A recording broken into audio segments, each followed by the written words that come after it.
कामतानाथ भगवान के, श्री गोस्वामी तुलसीदास जी महाराज के, सत्य सनातन धर्म के, सत्य सनातन ग्रंथ के, जय जय श्री सीताराम।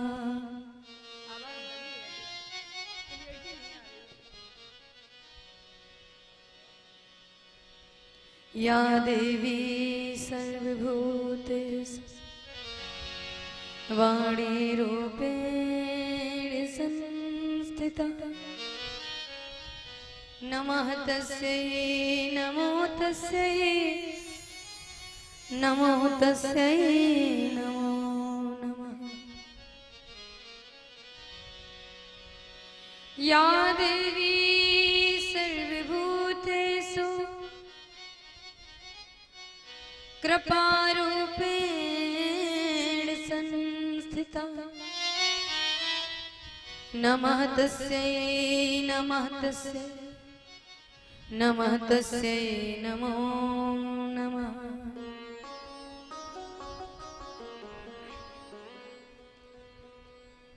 वन्दे बोधिमयं नित्यं गुरु शंकर रूपिणो, यमाश्रितो हे वक्रपि चंद्रा सर्वत्र वन्। या मरवेश जग डरे, सो मोरे आनंद। कब मरियो कब देखियो पूरन परमानंद। मेरे साथ करतल ध्वनि के साथ में सभी लोग गाइए। राम के बिना नाम के बिना सुख कोई ना पावे, नाम के बिना सुख कोई ना पावे, नाम के बिना सुख कोई न पावे, नाम के बिना सुख कोई न पावे। सुखी है वही जो, सुखी है वही जो राम नाम गावे, नाम के बिना सुख कोई ना पावे, नाम के बिना सुख कोई न पावे, नाम के बिना सुख कोई न पावे।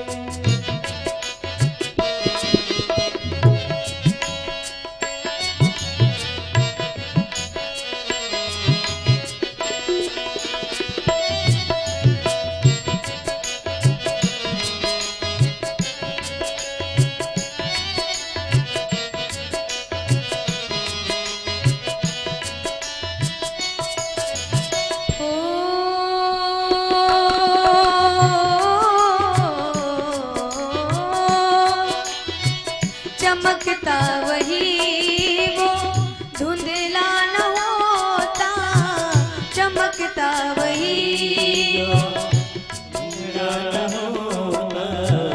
चाहे दुख कितना भी हो चैन से सोता, चाहे दुख कितना भी हो चैन से सोता, ओ चाहे दुख कितना भी हो चैन से सोता, चाहे दुख कितना भी हो चैन से सोता।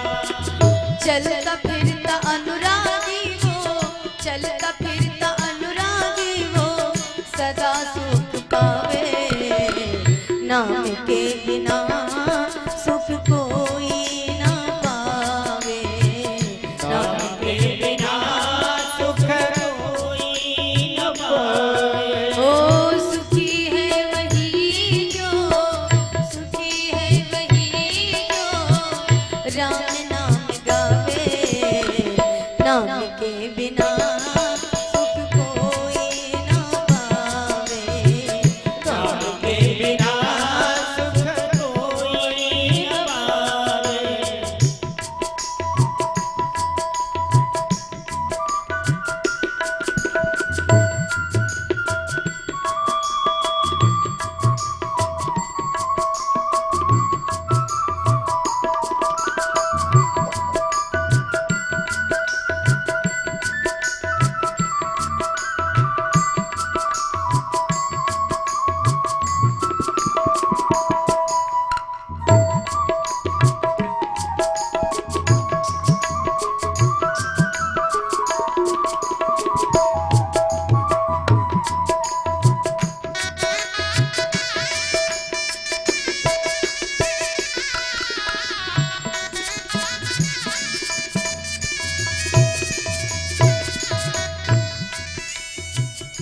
धन दौलत चाहे कितना भरा हो, धन दौलत चाहे कितना भरा हो, नाम के बिना इस जग में कोई ना हरा हो, नाम के बिना इस जग में कोई ना हरा हो, नाम के बिना इस जग में कोई ना हरा हो, नाम के बिना इस जग में कोई ना हरा हो।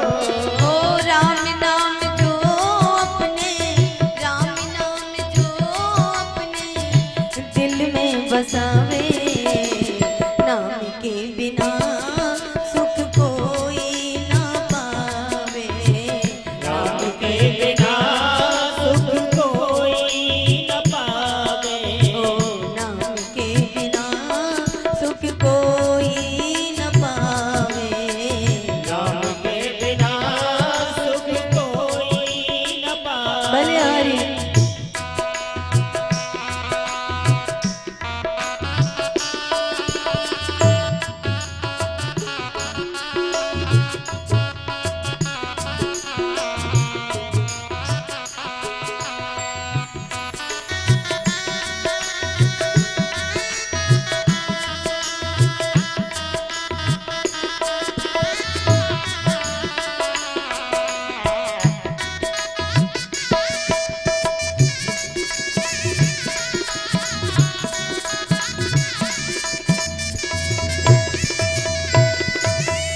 कर ले कमाई तू राम नाम की, कर ले कमाई तू राम नाम की, धन दौलत नहीं तेरे किस काम की, धन दौलत नहीं तेरे इस काम की, ओ धन दौलत नहीं तेरे किस काम की, धन दौलत नहीं तेरे इस काम की, ये बिसियों में क्यों अपने, ओ बिसियों में क्यों अपने मन को गवावे, राम के बिना सुख कोई न पावे, नाम के बिना सुख कोई न पावे, नाम के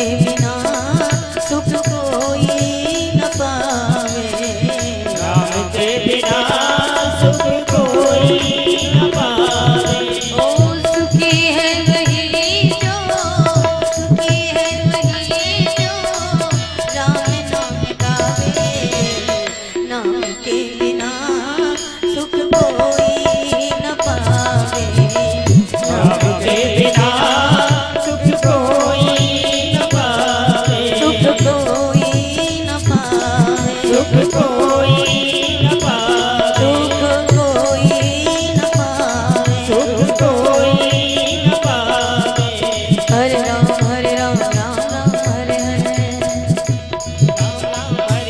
हरे हरे हरे कृष्ण कृष्ण कृष्ण हरे हरे, हरे राम राम राम हरे हरे, हरे कृष्ण कृष्ण कृष्ण हरे हरे, हरे राम राम राम हरे हरे, ओ हरे राम राम राम हरे हरे, हरे कृष्ण कृष्ण कृष्ण हरे हरे, नाम के बिना सुख कोई न पावे, नाम के बिना सुख कोई न पावे, सुख कोई न पावे, सुख कोई न पावे, सुख कोई न पावे, सुख कोई न पावे।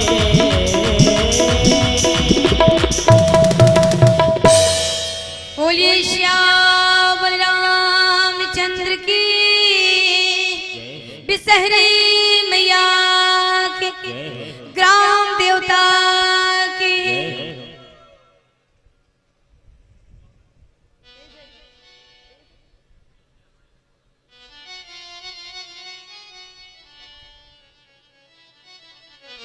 आइए भैया, अनमोल भैया, स्वागत है आपका।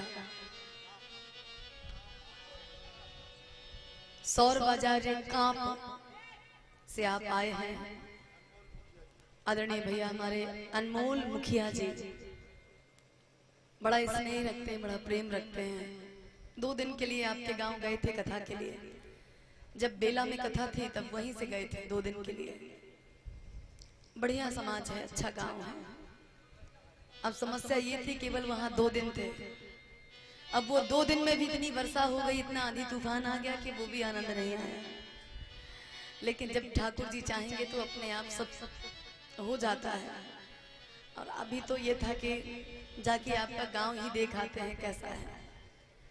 फिलहाल विराजमान थे 33 कोटि देवता, 88,000 ऋषि, पूरी ग्राम के बैठे समस्त श्रोता समाज, भक्त समाज, बेला बगरौली से आए हुए समस्त भक्त वत्सल प्रेमी जन, अन्य अन्य क्षेत्रों से पधारे हुए समस्त प्रतिष्ठित जन, भावुक जन, इस श्री राम कथा के पुरोधा श्री आदरणीय महाराज जी, श्री महेंद्र दास जी महाराज जी, जिनकी अखिल परिश्रम के द्वारा यहाँ पे ये श्री रामचरितमानस 9 दिवसीय होने जा रहा है। और महाराज जी के साथ में समस्त कमेटी है, पूरा गांव है। तो बैठे हुए मेरे भ्रातजन, मेरे पितृजन, मेरी मात शक्तियां, मेरी बहनें, समस्त गंधर्वगण, जहां तक भी आवाज जा रही है, आप सबको सिया राम में सब जग जानी, करऊं प्रणाम जो जुग पाही की भावना को लेकर आज कथा का 4th दिवस है। और कथा चूंकि यहाँ 6 दिन की ही थी, मैं विनती करूं आप लोगों से, आज हमारे चाचा लोगों से, भैया लोगों से चर्चा हुई थी घर में कि 3 दिन का समय बचा है। आप डिसाइड कर लीजिए कि कौन सी कथा हो जाए, कथा कौन सी हो। भाई भरत चरित में प्रवेश करें या अभी राम जी का पूरा विवाह करवा दें। तो आप सब लोगों की सलाह थी कि राम जी का विवाह हो जाए। तो राम जी का विवाह है, ठाकुर जी चाहेंगे, माता जी चाहेंगी तो संपन्न होगा। मैं विनती करूं आप लोगों से, कल की कथा में धनुष टूट करके जब नीचे गिरा, यहाँ की चर्चा बड़ी रमणीक है, बड़ी प्यारी है। राम किंकर जी ने धनुष को अहंकार का स्वरूप बताया है। धनुष माने अहंकार, ठीक है। और प्यारे एक बात जानते हैं आप, अहंकार या तो किसी से टूटता नहीं है, क्योंकि वो अहंकारी है, मिट जाएगा, बर्बाद हो जाएगा, लेकिन टूटना पसंद नहीं करता। तुलसी बाबा से पूछा गया, बाबा जी अहंकार का स्वरूप कौन है? बोले रावण। अच्छा देखिए, सूर्पनखा के नाक कान कटे, और जब सूर्पनखा रोते हुए गई है रावण के पास, रावण ने कहा कि तेरे नाक कान किसने काटे? नाक कान काटे। सूर्पनखा ने पहला तो ब्लेम किया है कि ये तेरे कारण ही कटे हैं। जिसका भाई ऐसा होगा उसकी बहन की तो नाक कान कटनी ही कटनी है। मैं एक विनती और करूं, रावण ने विस्तार से पूछा कि ये बता कि आखिरकार तेरे साथ हुआ क्या है, किसकी इतनी बड़ी हिम्मत हुई है कि मेरे राज्य में रह करके, मेरे बॉर्डर में आकर के मेरी बहन के नाक कान काट ले। ये मेरे यहाँ के लोग तो नहीं कर सकते, निश्चित रूप से कोई दूसरे हैं। तो बता सूर्पनखा कि आखिरकार तेरे नाक कान काटे किसने? तो जानते हैं सूर्पनखा क्या कहते हैं? सूर्पनखा ने पूरा राम जी का परिचय दिया, लक्ष्मण का परिचय दिया। रावण उसी समय जान गया, सूर्पनखा के बताते ही जान गया। सूर्पनखा के जिसने नाक कान काटे हैं, क्या वो कोई साधारण हो सकता है? सूर्पनखा ने ये भी बताया कि मेरा भाई खर मारा गया, दूषण मारा गया, कृष्णा मारा गया, पूरी सेना मारी गई। रावण उसी समय जान गया है, तत्काल में, त्रिकालज्ञ था, तुरंत जान गया। क्या चौपाई है मारने। खर दूषण मोहि संबल बनता, तिनहि कुमारे बिन भगवंता।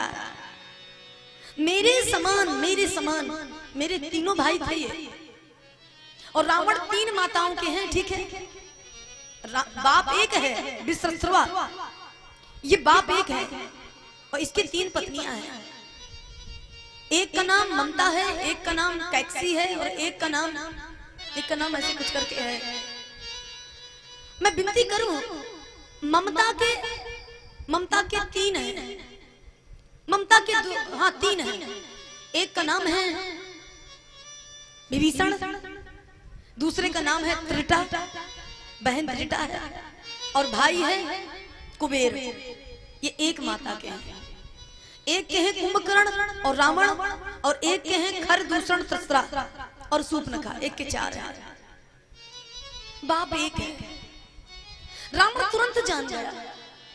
अच्छा एक बात बताइए, जब तुलसी बाबा ने पूछा कि ये बता रावण, जब तू जान ही गया है तो समर्पण क्यों नहीं करता? भाई जब हमको पता चल जाए कि हमारा भगवान सामने आया है और फिर भी हम अभिमान को लिए बैठे रहे, जा मुंह में तिनका दबा ले, गले में कुल्हाड़ी रख ले, और कुल्हाड़ी रख करके मुंह में तिनका दबा करके त्राही माम करते करते अगर भगवान के चरणों में गिर जाएगा, कि मेरा विश्वास है भगवान कहते हैं करोड़ों ब्राह्मणों का वध करने वाला हो।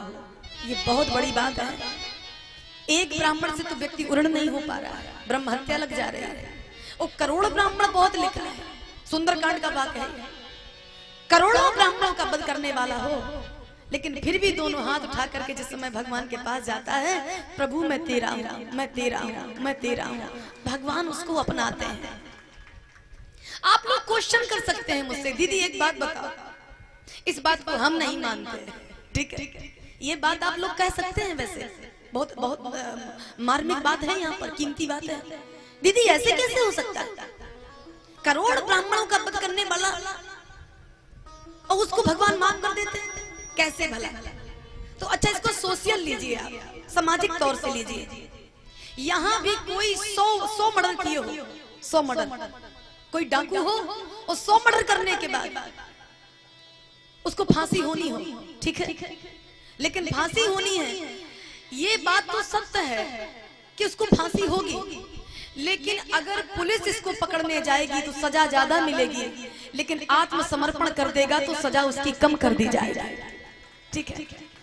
अगर अपने आप को वो समर्पित करता है तो सजा कम है, और अगर पुलिस वालों को दौड़ा रहा है बार बार तो उसको तो पुलिस वाले ही कूट डाल रहे हैं, बाद में पहुंच रहा है थाने, जेल बाद में जा रहा है, सजा उसको बाद में सुनाई जा रही है। और पुलिस वालों को जब हत्थे चढ़ता है ना, तो पुलिस वाले कहते हैं बहुत दौड़ाए हो, बहुत दौड़ाए हो, चल अब तुझको बताते हैं। तो थाने में डालते हैं वो बाद में, और पहले जैसे वो मिक्सी में डाल करके जूस पीसते हैं ना, तो पहले उसका जूस निकालते हैं, जूस। मैं विनती करूं, कितना प्यारा विवेचन आता है जब रावण से कहा, रावण तू बेशक इतना पापी है, इतना अत्याचारी है, लेकिन ऐसा कर, भगवान आ गए, अब तू समर्पण कर दे, जा पैर पकड़ ले। तो कितना प्यारा वाक्य आता है रावण का। रावण कहता है इससे क्या होगा, इससे क्या होगा? अरे क्या नहीं होगा, तू तर जाएगा, भगवान तुझे क्षमा कर देंगे। रावण की आंख छलछला गई। रावण ने कहा केवल मेरे तरने से क्या होगा? भाई केवल मैं तर जाता होता ना, तो मैं आज जाऊं और आज जाकर के भगवान के चरणों में लिपट करके रो करके कहूं प्रभु मैं तेरा हूं, अब तू चाहे मुझे सजा दे और चाहे मुझे आनंद दे, तो फिर तेरी समस्या क्या है? तो रावण कहता है समस्या मेरी छोटी नहीं है, बहुत बड़ी है। जब मैं राजा प्रताप भानु के रूप में था, गलती मैंने की थी, ठीक है, लोभ अमर होने का मेरे अंदर आया, जवान होने का मेरे अंदर आया, सारे संसार को जीतने का लोभ मेरे अंदर आया, अमर होने का लोभ मेरे अंदर आया। लेकिन उस लोभ के कारण जब ब्राह्मणों ने श्राप दिया कि तू 1 साल के अंदर अंदर तेरा पूरा कुल खानदान नाश हो जाए, तो ये बताओ गलती की थी मैंने, वो सजा भोगी मेरे पूरी परिवार ने। मेरे यहाँ के एक से एक बढ़कर के योद्धा, एक से एक बढ़कर के सिपाही, जो धर्मवान थे, जो ज्ञानवान थे, जो सत्यवान थे, धर्म रुचि के जैसा मेरा मंत्री जो आकर विभीषण बना है, जिसने कभी अनाचार पापाचार भ्रष्टाचार नहीं किया था, और वो भी मेरे पाप के कारण आकर निशाचर बन गया। तो गलती मैंने की, सजा मेरे पूरे साम्राज्य ने भोगी है। और मैं कितना स्वार्थी हो जाऊंगा उस समय जब राम के चरण पकड़ने केवल मैं जाऊंगा और कहूंगा प्रभु केवल मुझको तार दो, लेकिन मेरा समाज तो पूरा राक्षस बना बैठा है, उसको कौन तारेगा, उसको कौन तारेगा। तो जो अच्छा राजा होता है, अच्छा राजा, तो रावण से पूछा अच्छे राजा की पहचान क्या है? बोले अच्छा राजा की पहचान है, राम जी ने कहा है अयोध्या कांड में, अयोध्या कांड में कहा है जासु राज प्रिय प्रजा दुखारी, जासु राज प्रिय प्रजा दुखारी, जासु राज प्रिय प्रजा दुखारी, सुराज प्रिय प्रजा दुखारी, सोनप अवस नरक अधिकारी, सोनप नरक अधिकारी, सोनप अवस नरक अधिकारी,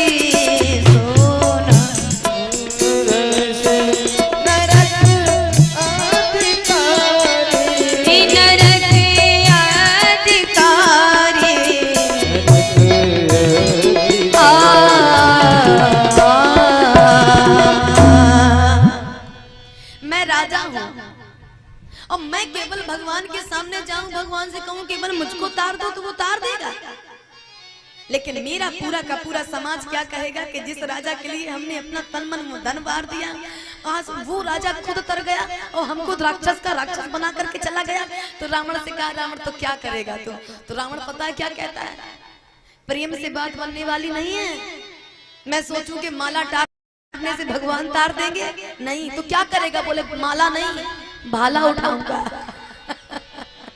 ऐसे नहीं तरूंगा मैं।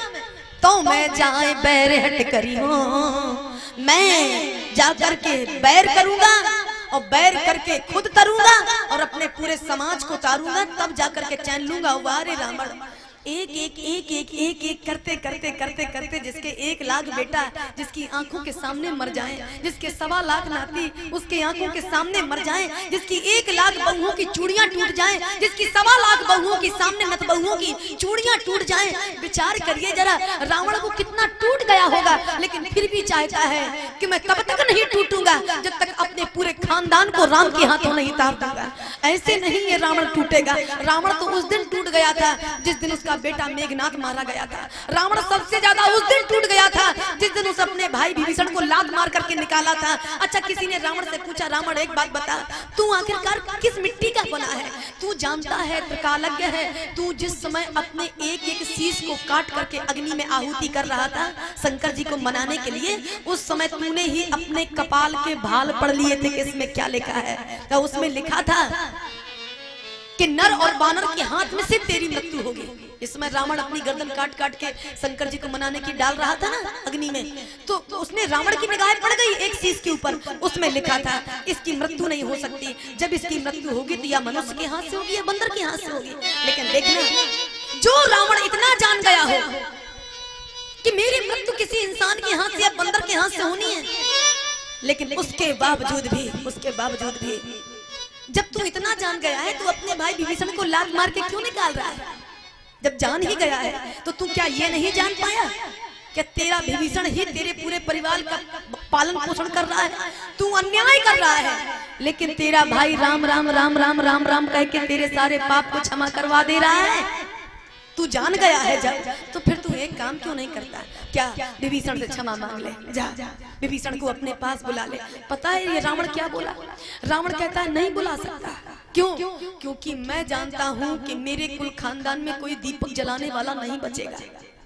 लेकिन जब दीपक जलाने वाला नहीं बचेगा तो मेरी सोने की लंका को कौन जानेगा?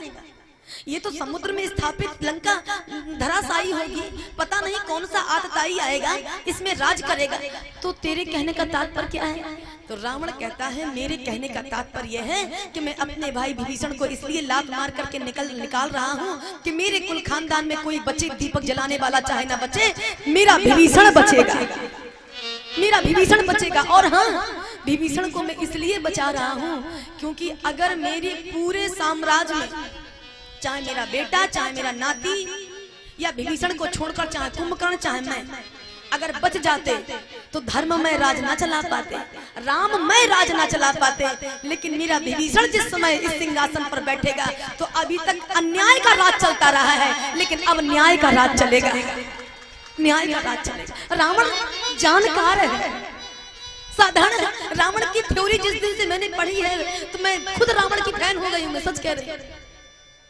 रावण कोई ऐसा वैसा नहीं है, ऐसा वैसा नहीं। अच्छा एक बात और रावण की सुनिए, एक और सुनिए। रावण ये जानते हुए कि विभीषण जिसकी पूजा कर रहा है सीताराम सीताराम कह रहा है, वो मेरा एक नंबर का दुश्मन है, एक नंबर का दुश्मन। क्योंकि जिस समय मुझे श्राप दिया जा रहा था तो उस समय वो भगवान आकर ब्राह्मणों को पहले से रोक सकता था ना। जिस नारायण की मैंने इतनी पूजा की उसने क्यों नहीं रोका? मेरे कारण मेरे वंश को पूरे को राक्षस होना पड़ गया। लेकिन बाबा जी बड़ा प्यारा विवेचन देते हैं, बड़ा प्यारा भाव। सब कुछ जानते हुए भी रावण अपने भाई को अगरबत्ती दे रहा है, फूल दे रहा है, धूप दे रहा है, घी दे रहा है, पूजन पाठ कर रहा है। जानते हैं क्यों? मेरा भाई भक्ति कर रहा है। उसने कभी भी, रावण ने कभी भी विभीषण का विद्रोह नहीं किया, कभी भी नहीं किया। केवल लात मार के निकालने का केवल एक ही रीजन मुझे समझ में आता है। ओ कहते नहीं है जब नागिन अंडा देती है ना, अपने नागिन अंडे देती है, जब बच्चे देती है तो वो एक एक करके खा जाती है, एक एक उठाई के खा जाएगी। पहली बात तो वो एक गोलाकार खींचेगी, गोला, ठीक है, गोला खींचेगी, उसके अंदर अंडे देगी। और अगर धोखे से गोले के अंदर से अगर कोई अंडा ढुनक जाए और गोले के बाहर निकल आए तो कहते हैं उसी को नागिन छोड़ती है, बाकी किसी को नहीं छोड़ती। ये हकीकत है। ऐसे ये प्रकृति का कोई नियम होगा, अब राम जाने ये क्या होता है। तो ऐसे गोला बनाएगी, ऐसे उसके अंदर अंडे देगी और सब अंडे खाती जाएगी, सब खाएगी। लेकिन धोखे से अगर एक अंडा निकल गया, दो निकल गए तो नागिन उनको छोड़ देती है। जानते हैं इसका तात्पर्य क्या है? इसी प्रकार ये जो पूरी की पूरी लंका है, पूरी लंका, ग्रह त्रिकूट ऊपर बस लंका, ये पूरे समुद्र के गोलाकार बसी हुई है, ठीक है, ये पूरी लंका गोलाकार बसी है। लेकिन इस लंका से वही निकल सकता है विभीषण के जैसा, बस वही बच पाया, नहीं सब मर गए। ये नागों की पूरी सभा है, रावण सोचता है। और नागों की सभा को एक ना एक दिन राम रूपी काल आएगा, सबको खा जाएगा। लेकिन जो राम के सानिध्य में चला जाएगा बस वही बचेगा। जानबूझ के लात मार के निकाल दे, चल तेरा मेरे यहाँ पर कोई काम नहीं है, निकल मेरे घर से, निकल मेरे। ये केवल उसका ड्रामा है, ये केवल नाटक है। वो सीधा सीधा कह रहा है तो मैं जाए बैर हट करियो, मैं बैर करूंगा और बिना श्रम के तर जाऊंगा, बिना श्रम के। मैं विनती करूं, अभी मैंने बताया धनुष टूट करके नीचे पड़ा है। धनुष माने अहंकार, लेकिन रो रहा है, धनुष रो रहा है। इसी प्रकार रावण टूट गया, टूट गया, टूट गया, लेकिन रोया नहीं कभी। अहंकार ऐसा ही होता है। अहंकार जल्दी से नहीं रोता, लेकिन जब उसको बहुत बड़ा आघात लगता है, और अहंकार को पता है कब आघात लगता है? जो सबसे ज्यादा जिसे प्यार करता होगा, और जब वही लात मारता है, ठीक है। इतने लोग बैठे हैं, निश्चित है कि किसी न किसी चीज से हमको आसक्ति जरूर होगी। आपको हो, हमको हो, हर व्यक्ति को किसी एक चीज से ऐसी आसक्ति होती है कि मरते समय वो उसी को याद करता है, किसी को करे ना करे, लेकिन अंत समय वो उसी को याद करेगा। तो मैं विनती कर दूं आप लोगों से, इसी प्रकार अहंकारी व्यक्ति है, वो जल्दी से समाज से टूटता नहीं है, लेकिन अपना ही प्यार करने वाला व्यक्ति जब लात मारता है तब उसको एहसास होता है कि देख मैंने इसको कितना प्यार किया और इसने मेरे साथ क्या किया। बस उस दिन उसको लगता है कि अब ये सारी दुनिया बेकार है, अब सारी दुनिया बेकार है। और गोस्वामी बाबा कहते हैं धनुष टूटकर जिस समय नीचे पड़ा है, बाली को होश तब तक नहीं आया। बाली माने अहंकार। बाली समझिए, जब तक जिंदा रहा तो तारा ने समझाया है कि स्वामी जिससे लड़ने आप जा रहे हैं वो साधारण नहीं है, लेकिन राम वो बाली नहीं माना, बाली नहीं माना। और गया, और जब राम जी ने बाण मार दिया, बाण मारा तो नीचे जिस समय धराशायी होकर के गिरा तो पता है इसके मुंह से क्या निकला? धर्म हेतु अवतर्यो गुसाई और मार्यो मोह ब्याद की नाई। ये कौन सी नीति है आपकी? आपने तो धर्म के लिए जन्म लिया है, और मुझे जो तुमने मारा है ना, ये अधर्म करके मारा है। मैं बैरी सुग्रीव प्यारा, अब गुण कवन नाथ मोहि मारा। मेरा एक अवगुण बताओ, एक। तो राम जी कहते हैं तू उंगली से गिन पाएगा? मैं एक नहीं बताऊंगा, अनेक बताऊंगा। ठीक है, एक नहीं बताऊंगा, अनेक बताऊंगा। तो राम जी कहते हैं जो चौपाई आई है ना, अनुज बधू भगनी सुत नारी, सुन सम कन्या, सुन सट कन्या सम ये चारी, इन्हीं कुदिष्ट बिलोक है जोई, ताय बधे कछु पाप ना होए। जो इनके ऊपर कुदिष्टि करता है, अनुज माने अपने भाई की पत्नी, ठीक है, अनुज बधू, भगनी अपनी बहन की बहू, दो हो गए, सुत अपने बेटे के, और बेटी, ठीक है, ये चार हो गए। ये सब बेटी के बराबर है चारों। और ससुर अगर अपनी बहू के ऊपर गंदी दृष्टि करे, जेठ अगर अपनी छोटे भाई की पत्नी के ऊपर गंदी दृष्टि करे, और अपने जो बहन है तो बहन की बहू के ऊपर करे या अपनी बेटी के ऊपर करे, ये चारों एक जैसी होती हैं। तो राम जी कहते हैं ऐसे आदमी को यदि बाण से मार दिया जाए तो पाप नहीं होता, पाप नहीं होता। अच्छा एक बात और कहें, बाली पता है क्या बोला? बोले प्रभु ये सब चीजें, ये सारी मर्यादाएं, बहू बेटी बेटा, ये सब पता है कहाँ चलती हैं? बोले देवताओं में चलती हैं और इंसानों में चलती हैं। तो राम जी ने कहा तू कौन है? तो बाली कहता है मैं जानवर हूँ। तो भगवान ने कहा जानवर है इसीलिए तुझे छुप करके मारा है, इसीलिए छुप कर। इंसान होता तो मैं तेरे सामने आ जाता। ओ भाई शेर का शिकार किया जाता है तो सामने आकर के नहीं छुप कर किया जाता है, इसके लिए तू जानवर था इसलिए मुझे छुप करके बाण मारना पड़ा, फिर तू शिकायत क्यों करता है? और याद रखना बाली, अच्छा एक बात बता, क्या तू हकीकत में पशु है? तू हकीकत में इंद्र का बेटा है, देवपुत्र है, और उसके बावजूद भी अपने पाप को छुपाने के लिए कहता है मैं पशु हूँ। तू पशु नहीं है, इंद्र का वरदानी बेटा है, लेकिन देवता का बेटा होने के बावजूद भी तूने अपने भाई की पत्नी को नहीं छोड़ा है, इसके लिए तुझे मुझे मेरे बाण से मारने में मुझे कोई दिक्कत नहीं है। एक बात दोनों का मिलान करिएगा, शायद मैंने बेला में ये शब्द कथा कही थी, फिर से मिलान करिए आप, देखिएगा जरा।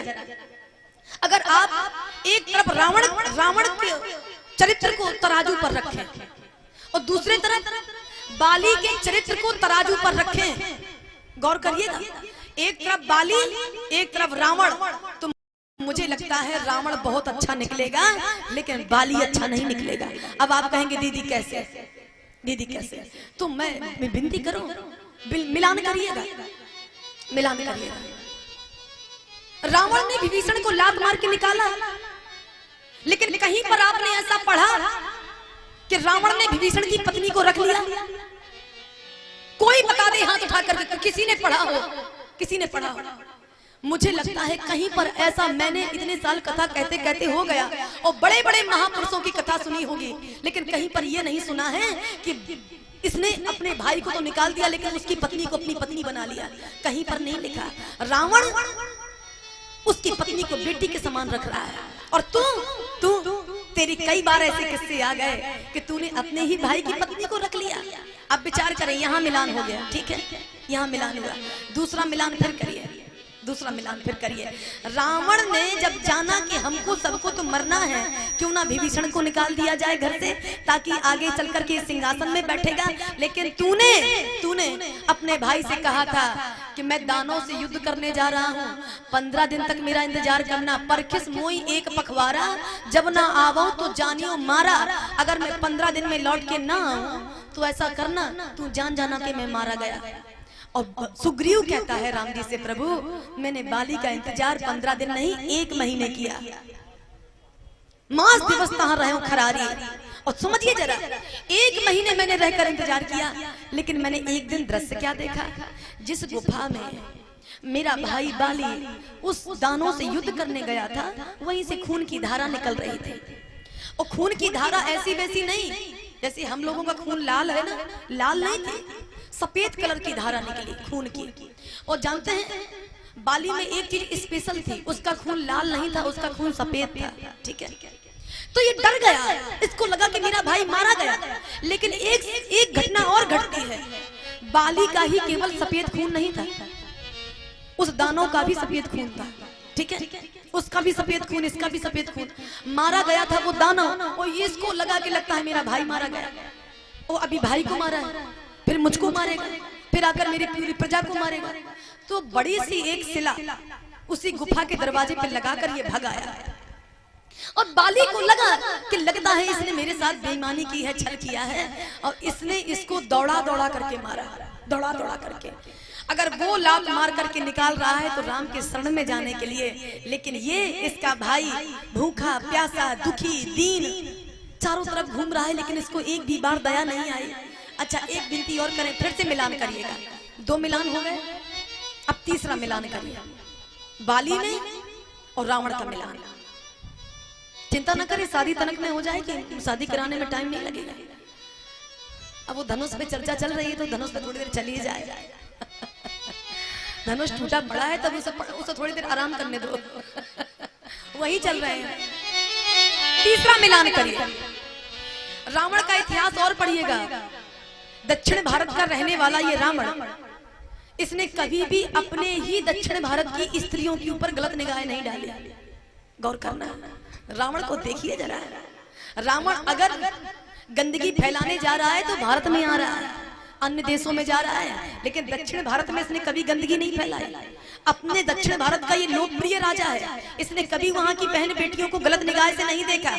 लेकिन जब जब आता है तो हमारे ही देश की बेटी बहन और स्त्रियों को लेकर के जा रहा है। ठीक है, और लेकिन देखना जरा, उस समय इसकी दोस्ती बाली से थी, इसकी दोस्ती बाली से थी। उस समय बाली को निकल करके आना चाहिए, और ये बाली कोई साधारण नहीं, रावण को जीत चुका है, जीत चुका है। कांख में 6 महीने जो दबाए, अभी इसकी भी कथा सुनाती हूँ, चिंता न करना। 6 महीने कैसे हो गए, ठीक है, अभी बताती हूँ। आप कहेंगे 6 महीने कैसे हो जाते हैं, ऐसे समझ में नहीं आता। क्या वो कोई काम नहीं करता होगा? कोई काम नहीं कर रहा था बाली, मैं अभी बता रही हूँ कथा। आप विचार करिए इसमें, ये मित्रता किए था बाली से, और बाली देख रहा है कि रावण मेरे भारत में आ रहा है, मेरे यहाँ की बहन बेटी, यहाँ की स्त्रियां सबको ले लेकर के जा रहा है। उस समय ये बाली दिग्विजय, जिसके सामने आते ही वो आधा बल सामने वाले का खींच लेता हो, बाली के सामने निकल करके आकर के कहना चाहिए, रावण तेरी इतनी बड़ी हिम्मत कि तू मुझसे दोस्ती किए है और पीठ पीछे वार कर रहा है, मेरे भारत में आकर के मेरी बहन बेटी को उठा करके लिए जा रहा है, मैं तुझे जान से मार डालूंगा। उस समय ये राम का प्यारा हो जाता, लेकिन इसने एक भी बार रावण का विरोध नहीं किया। इसका मतलब है, एक बात मैं आप लोगों से कह दूं, हमारे भारत में तभी तभी ये घटनाएं घटा करती हैं, चाहे पाकिस्तान की तरफ से हो, चाहे चीन की तरफ से हो। हमारे हिंदुस्तानी इसीलिए मारे जाते हैं, जब तक हमारे ही भारत का कोई नीच व्यक्ति पाकिस्तान या चीन से नहीं मिला होगा, तब तक उनकी हिम्मत नहीं है कि यहाँ के लोगों के ऊपर वो हमला कर जाएं। इसी प्रकार रावण यहाँ पे जो आता था ना, इसलिए क्योंकि उसने बाली से फ्रेंडशिप कर रखी थी, दोस्ती कर रखी थी। इसमें विनती कर दूं आप लोगों से, ये कथाएं नहीं है, ये हकीकत में है। अभी ये मारा गया जो राक्षस, इसका परिवार, अरे कितना बड़ा एजेंडा फैला रखा है इसने, कितना बड़ा एजेंडा, कितना बड़ा माफिया। मैं रोज मोबाइल में देख रही हूँ, दोनों टाइम देख रहे हैं, दिन भर चौहान साहब और हम दिन भर देख रहे हैं।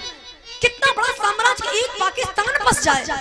अभी 2-4 और निकल के आए हैं ना माफिया, और इन्हीं के जात के निकल के आ रहे हैं। मैं विनती कर दूं आप लोगों से, ये कहानी नहीं है, ये कहानी नहीं है, रावण के राज से होता चला आ रहा है कि हमारे ही हिंदुस्तान का एक ऐसा व्यक्ति, नीच व्यक्ति, गिरा हुआ व्यक्ति, धोखेबाज व्यक्ति जब जाकर के ऐसे लोगों से मिल जाते हैं, भारत कहां तक नहीं हारेगा, कहां तक नहीं हारेगा। ये हमारे ही देश में रह करके हमारे देश को खा रहे हैं, दूसरा पाकिस्तान बना करके बैठे हैं, दूसरा पाकिस्तान।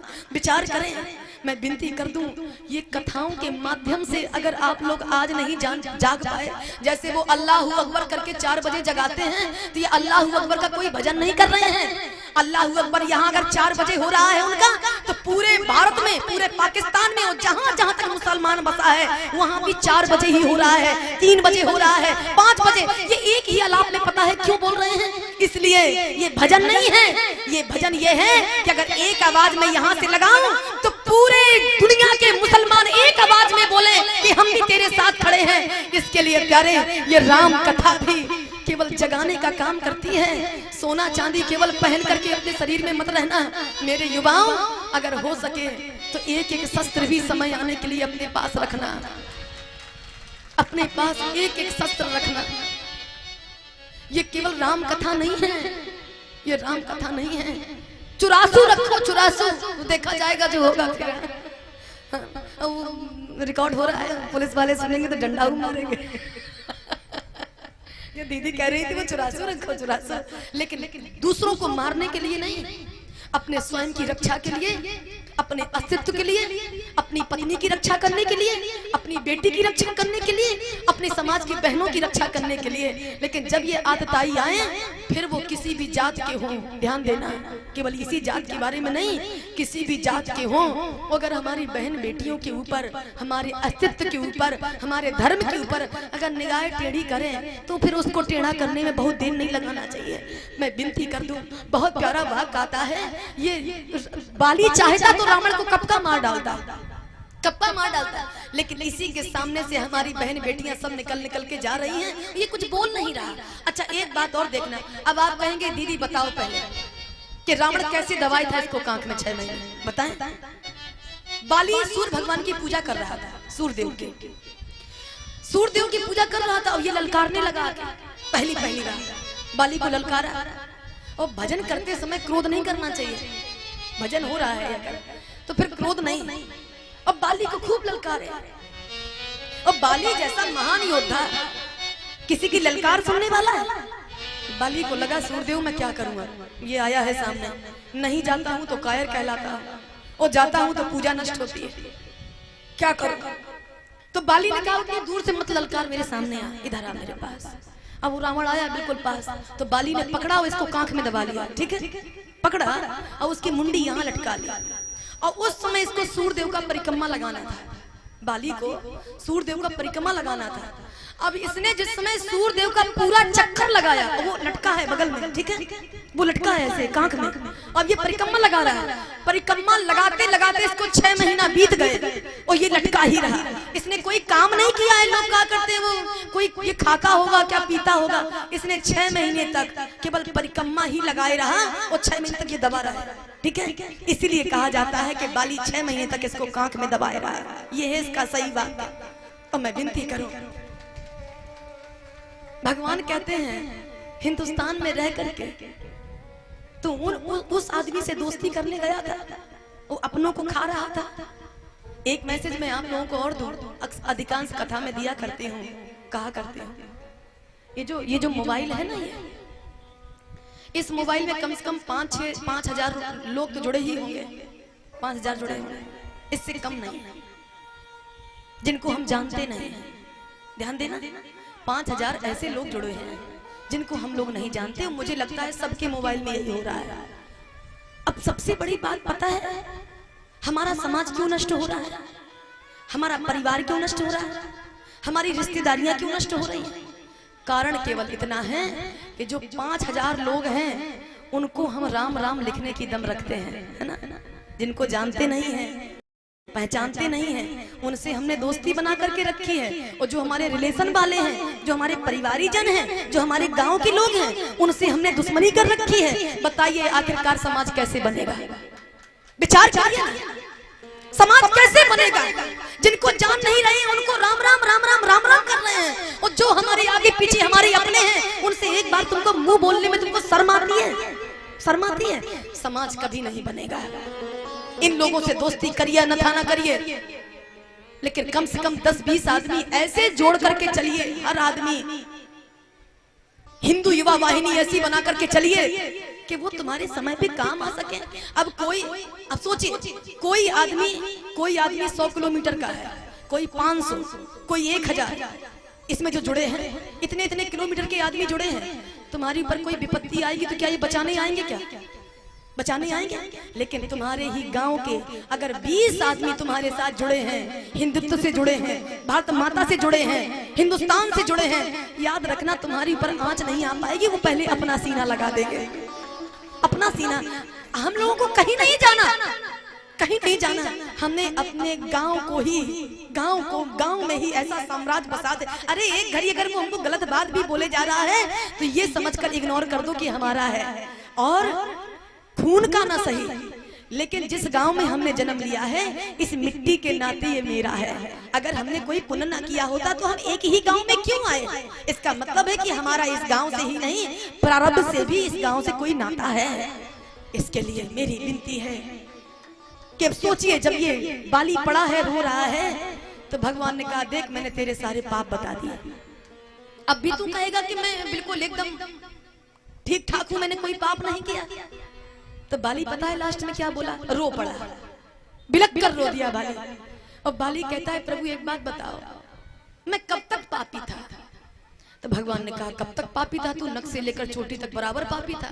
तो बाली ने कहा जब होगा तब होगा, लेकिन अब पापी नहीं हूं। क्यों? बोले अंत काल गति तोर अजहु नाथ में पापी। सामने चराचर का नायक खड़ा है, जिसका नाम राम बोलने मात्र में पाप कट जाता है, और मेरे सामने तो वो पाप काटने वाला सामने खड़ा है, उसकी गोद में मेरा सर रखा है, तो क्या मैं अभी भी पापी हूं? तो भगवान ने कहा तो बता क्या करूंगा मैं तेरे लिए, क्या करूं? अचल करूं, अचल करूं तन, रात रात प्राणा। तू बोल। अचल का मतलब होता है अमर करना। अचल शब्द अमरता का प्रतीक है। अचल का मतलब जिसे कोई हिला ना पाए, जिसे कोई तोड़ ना पाए, जिसे कोई मार ना पाए। तो तू कह दे तो मैं तुझे अचल कर दूं। तो बाली ने कहा प्रभु अचल करने से होगा क्या? अगर मेरी मौत भी आई तो क्या मुझे मुक्ति मिल जाएगी क्या? अरे यार तो चराचर का नायक खड़ा है, तो मुझे मुक्ति मेरे सामने दासी बनी खड़ी है, लेकिन जब मेरी मौत आएगी तो क्या तुम मेरे सामने आओगे क्या?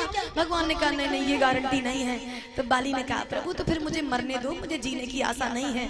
लेकिन राम जी ने कहा तो फिर वरदान मांग मुझसे, क्योंकि मेरा दर्शन जो है ना वो मैं उसको वरदान जरूर देता हूँ। तो बाली कहता है प्रभु मुझे खुद से प्रेम नहीं है। मैंने अभी बताया ना कि हर आदमी को किसी एक से विशेष प्रेम होता है, लगाव होता है, इसलिए वो मुक्त नहीं हो पाता, चाहे अपने व्यापार से हो, चाहे मेरे गुरुजी तो कह रहे थे कि जो लोग अपने घर से आसक्ति करके चले जाते हैं, अब 3 खंड का बनवाया है, मैं मर गया, हे भगवान इसमें कौन रहेगा, कौन रहेगा, और यही सोचते सोचते कि वो मर गया वो मरा तो फिर वो छिपकली बनता है और आकर अपने घर में यूं चिपक जाता है। यूं वो जो छिपकली, मेरे गुरुजी कह रहे थे वो जो छिपकली चिपकी है ना, ये हमारे पूर्वज है, चिपक जाते हैं आके क्योंकि वो घर से ममता नहीं छोड़ रहे, घर से ममता नहीं छोड़ रहे। बाली की ममता अपने बेटे अंगद के ऊपर है, कहीं ऐसा ना हो कि सुग्रीव मेरे बेटे से बैर निकाले। बाली गा रहा है यह तनय मम सम विनय बल कल्याणी प्रद प्रभु कीजिए, यह तनय मम सम विनय बल कल्याणी प्रद प्रभु कीजिए।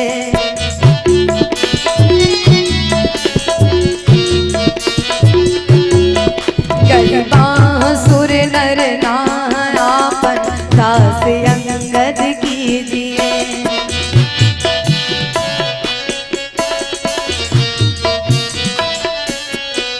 यह तनय मम सम विनय बल कल्याण प्रद प्रभु कीजिए, सुर नर नापन दास अंगद कीजिए।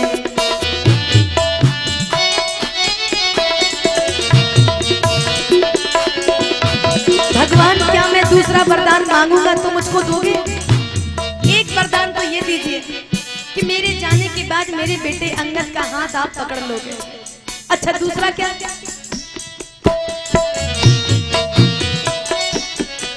हे नाथ कर करुणा बिलोको, देव जो बर मांगो, हे नाथ कर करुणा बिलोको, देव जो बर मांगो, जही जोनि जन्मो कर्म बस पद अनुराग जय जौनि जन्म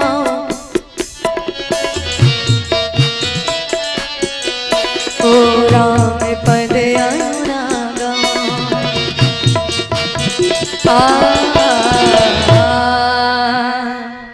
एक तो मेरे बेटे की हिफाजत आप करोगे, वादा करो, और दूसरा ये कि जरूरी नहीं है कि मुझे इंसान का ही जन्म मिले। गौर करना मेरी इस बात पे। जरूरी नहीं है कि मैं इंसान बनूं, जरूरी नहीं कि मैं देवता बनूं। मेरे कर्म के अनुसार जैसा मैंने कर्म किया है अभी तक, और मैं किसी भी योनि में जाऊं, ठीक है, अपने कर्म के अनुसार या मैं किसी भी योनि में जाऊं, चाहे पशु बनूं, चाहे पक्षी बनूं, चाहे पेड़ बनूं, चाहे पौधा बनूं, नदी बनूं, चाहे पहाड़ बनूं, लेकिन जिस योनि में जाऊं वहां पर बस तुम्हारा ही भजन गाऊं। और एक बात कहूं मैं आप लोगों से, भगवान का भजन करने वाला व्यक्ति हो, शरीर चाहे जितना सुंदर बना हो, उसका शरीर कितना भी सुंदर हो, लेकिन इसमें लिखा है उत्तरकांड में काकभूषण जी कह रहे हैं, राम विमुख विधि समदे, राम विमुख लहे तो विधि समदे।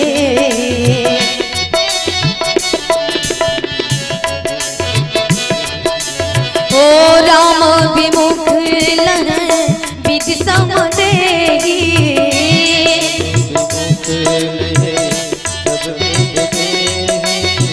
कभी फूल कमल ना प्रशंसते, प्रशंसते प्रशंसते प्रशंसते। काकभूषण जी कहते हैं, गरुड़ जी, राम का भजन गाने वाला काला हो, कलूटा हो, जैसा भी हो, रोगी हो, वियोगी हो, गरीब हो, अमीर हो, लेकिन याद रखना अगर वो राम का भजन गाता है तो वो विष्णु के समान है, ठीक है। लेकिन अगर राम का भजन गाने वाला नहीं है और उसका शरीर एकदम लाइट मारता है, एकदम सुंदर है, ब्यूटीफुल, एकदम खड़ा हो जाए तो बिल्कुल लगे कि हाँ कोई चांद है, लेकिन विनती करें, तुलसी बाबा कहते हैं समाज में उसकी प्रशंसा हो सकती है उसकी सुंदरता की, लेकिन राम जी की नजरों में उसकी सुंदरता की प्रशंसा नहीं है। राम जी की नजरों में सुंदर नहीं है। देखो ना वो विश्व सुंदरी वो ऐश्वर्या राय क्या प्रशंसा करते हैं क्या यहाँ पर? राम जी की डायरी में उसका नाम है क्या? फिल्म इंडस्ट्री में ऐसे हीरो हैं, हीरोइन हैं, क्या उनकी प्रशंसा होती है क्या? वो समाज में होती है, वो चलता है, लेकिन विनती करें राम की रखील में, राम के पास में, राम के समाज में तो उसी की प्रशंसा होती है, इस सत्संग में तो उसी की प्रशंसा होती है जो राम नाम गाने वाला है। अब बाकी तो सब गए चूल्हे में वो फिर बेकार आदमी है, वो कितना भी सुंदर हो, वो अपना केवल मुंह को हमारे यहाँ थोबड़ा बोलते हैं वो केवल मुंह देख देख करके जी रहा है। क्या मतलब इसका, क्या मतलब? बोलिए श्री हनुमान जी महाराज की, बोलिए श्री शंकर भगवान की। लेकिन देखना जब धनुष टूट कर पड़ा है तो रो रहा है। किसी ने कहा वाह, बाली जब टूट कर गिरा तो रो रहा था, रावण गिरा तो रो रहा था, तू है तो तू रो रहा है। अहंकारी लगता है, ऐसा ही होते हैं, जिंदगी भर सबको रुलाते हैं, अंत समय जब खुद टूटते हैं तो रोते हैं। अच्छा तू बता तू क्यों रो रहा है? तो देखना जरा धनुष कितना बढ़िया वाक्य कहता है। जो ये लोग रो रहे हैं ना, चाहे बाली हो और चाहे रावण हो, इनके रोने में और मेरे रोने में अंतर है क्या? बोले इनके जो आंसू हैं ये राग के आंसू हैं, और जो मेरे आंसू हैं ये राम रूपी अनुराग के आंसू हैं, दोनों में अंतर है। अच्छा दूसरी बात एक और बड़ी प्यारी कही, क्या देखना ये टूट गया बीच से, लेकिन जो धनुष में वो डोर लगी रहती है ना, डोर लगी ही थी, डोर अलग नहीं हुई। धनुष टूटा लेकिन डोर बंधी रही प्रत्यंचा से। इसका तात्पर्य क्या है पता है? धनुष माने हम आप, ठीक है, धनुष माने हम और आप। ये किसी परिस्थिति बस टूट चुका है, ये मनुष्य टूट चुका है, लेकिन इसमें एक संकेत मिलता है। ये आदमी चाहे गरीबी से टूट जाए, चाहे भूख से टूट जाए, चाहे बीमारी से टूट जाए, या किसी के थपेड़ों से टूट जाए, लेकिन मनुष्य कितना भी टूट जाए, माने मनुष्य रूपी ये धनुष कितना भी टूट जाए, लेकिन राम नाम रूपी डोरी कभी नहीं टूटनी चाहिए, वो लगी ही रहनी चाहिए।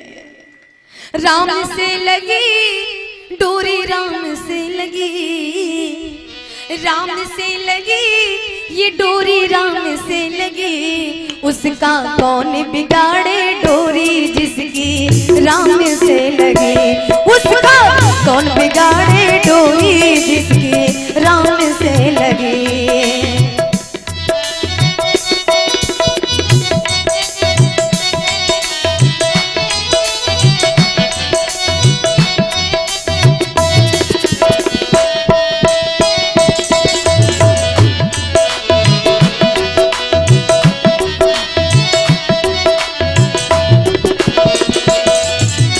हर पल उनका नाम बसा ले, मूरत उनकी दिल में बसा ले, हर पल उनका नाम बसा ले, मूरत उनकी दिल में बसा ले, हर पल उनका नाम तुगा ले, मूरत उनकी दिल में बसा ले,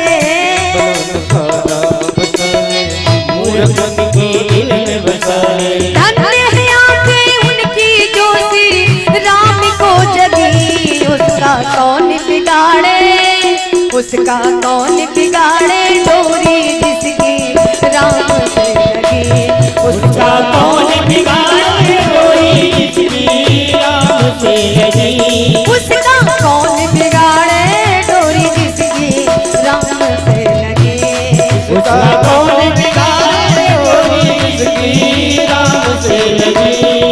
ओ राम से लगी डोरी, राम से लगी, राम से लगी डोरी, राम से लगी, उसका कौन बिगाड़े डोरी जिसकी राम से लगी, उसका कौन बिगाड़े डोरी जिसकी राम से लगी, उसका कौन बिगाड़े डोरी जिसकी राम से लगी, उसका कौन बिगाड़े डोरी जिसकी राम से लगी।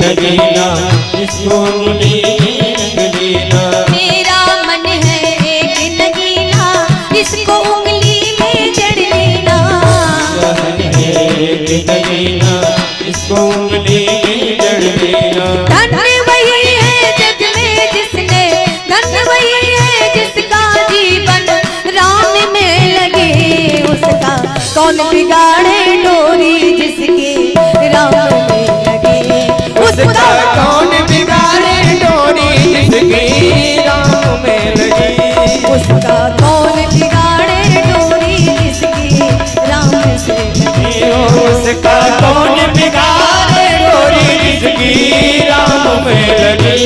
ओ राम से लगी,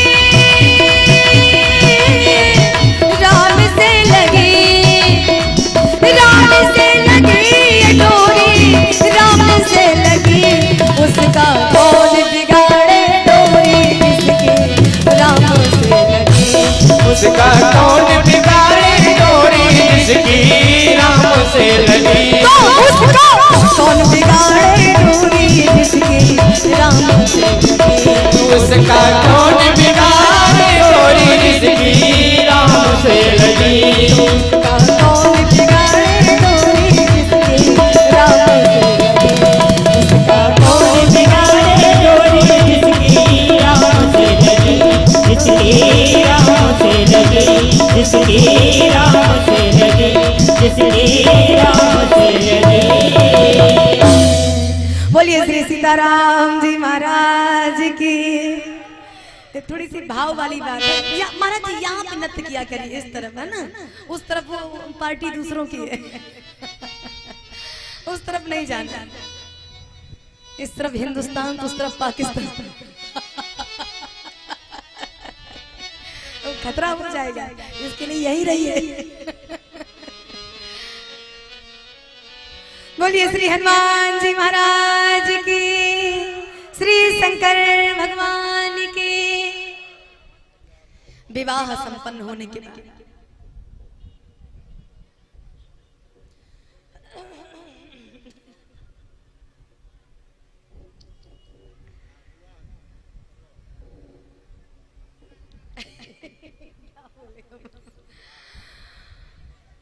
आज धनुष टूटने के बाद जब विवाह संपन्न हुआ, बहुत प्यारी बात आती है, देखना जरा। सीता जी ने ज्यों ही जयमाला डाली तो एक घटना घट गई यहाँ पर। जितने अशुभ राजा बैठे थे, बुरे विचार वाले, जो सीता जी को गंदी निगाह से देख रहे थे, अच्छी से नहीं, पता है वो क्या कह रहे हैं? ले उछड़ाए सिए कहाँ कोई, और धर बांधो नप बालक दोई, जो विदेह कछु करे सहाई।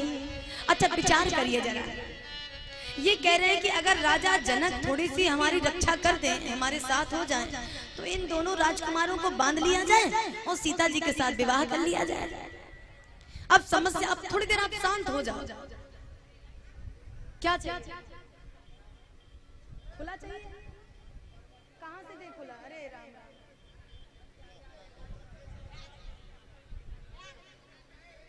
बाद में चढ़ा देना, ठीक है? आप बैठ जाओ, बैठ जाओ, बाद में चढ़ा देना, ठीक है? आरती के समय चढ़ा देना, बैठ जाओ। अब उनको चेंज चाहिए तो मैं चेंज ढूंढूं, कैसे बनेगा? नहीं अच्छा बनेगा नहीं, अभी बैठ जाइए, बाद में मिल जाएगा, ठीक है?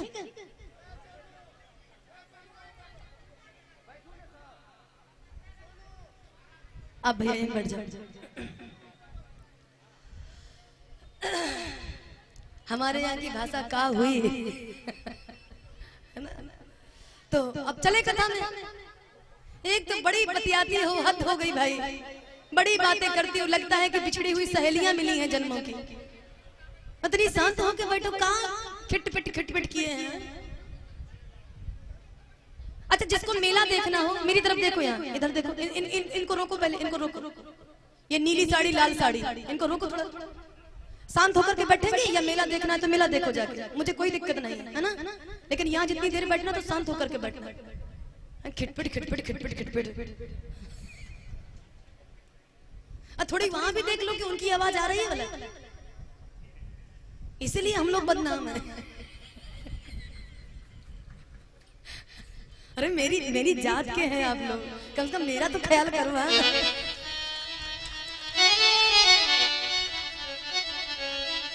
हमारी आपकी एक ही पार्टी है, ये अलग है। तो मेरी तरफ हो जाओ आप, केवल भजन में ताली बजानी है आपको, है ना? और गाओ। ये आपको ये नहीं देखना है कि कौन कौन सी साड़ी पहन के आई है तो कौन कौन सी बाली पहन के आई है। नहीं ये ना बताएंगे, वो बेइज्जती हो जाती है मेरी।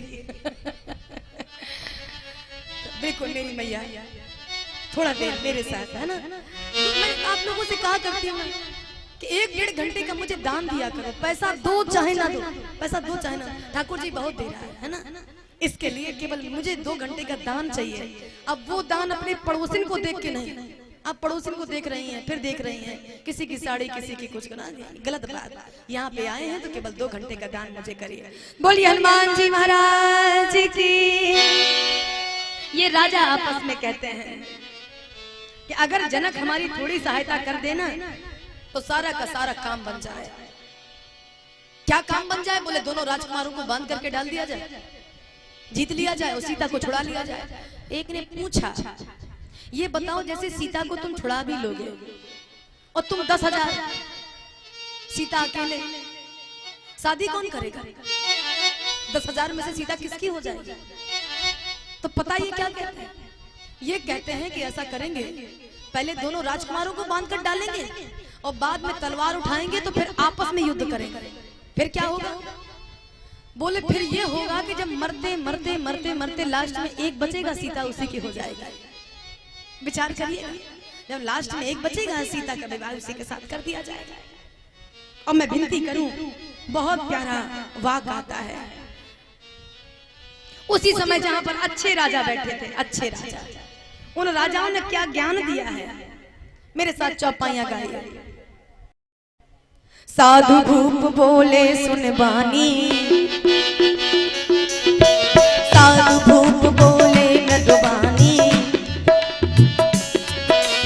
लाज समाज लाज लजानी, बल प्रताप वीरता बढ़ाई, ये बल प्रताप वीरता बढ़ाई, नाक पिना कहीं संग सिधाई, अब सूरता सोई सूरता की अब कहूँ पाई, हस बुद्धि तो बुद्धि मुँह मसलाई। जय सिया राम, जय जय सिया राम, जय सिया राम, जय सिया राम, जय जय सिया राम, जय जय सिया राम, जय जय सिया राम।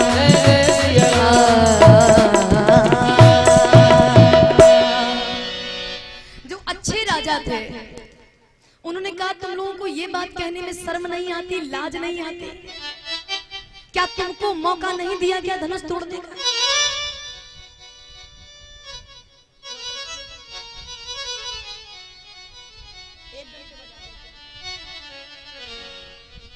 धनुष तोड़ने का मौका तुम लोगों को भी दिया गया था ना। लेकिन जब तुम लोग धनुष तोड़ने के लिए गए हो, जब नहीं उठा पाए हो, तो अब सीता को क्यों पाना चाहते हो? और मैं विनती करूं, बड़ा प्यारा विवेचन आता है, बड़ा प्यारा भाव, बड़ा प्यारा। भैया थोड़ा सा माइक बढ़ा दो, हल्का सा। बड़ा प्यारा विवेचन। इसीलिए कहते हैं कथा में ज्यादा भीड़ ना हो तो अच्छा रहता है। अब जो आप पीछे वाली हैं वो आगे बैठेंगी तो लड़ाई तो होगी ही होगी। अब वो पीछे वाली हैं वो आगे आ रही हैं, तो जो आगे बैठी थी वो उनको गुस्सा लग रहा है कि हम आगे बैठे थे, ये कैसे बैठ गए। तो होता है, होता है। बोलिए श्री सीताराम जी महाराज की।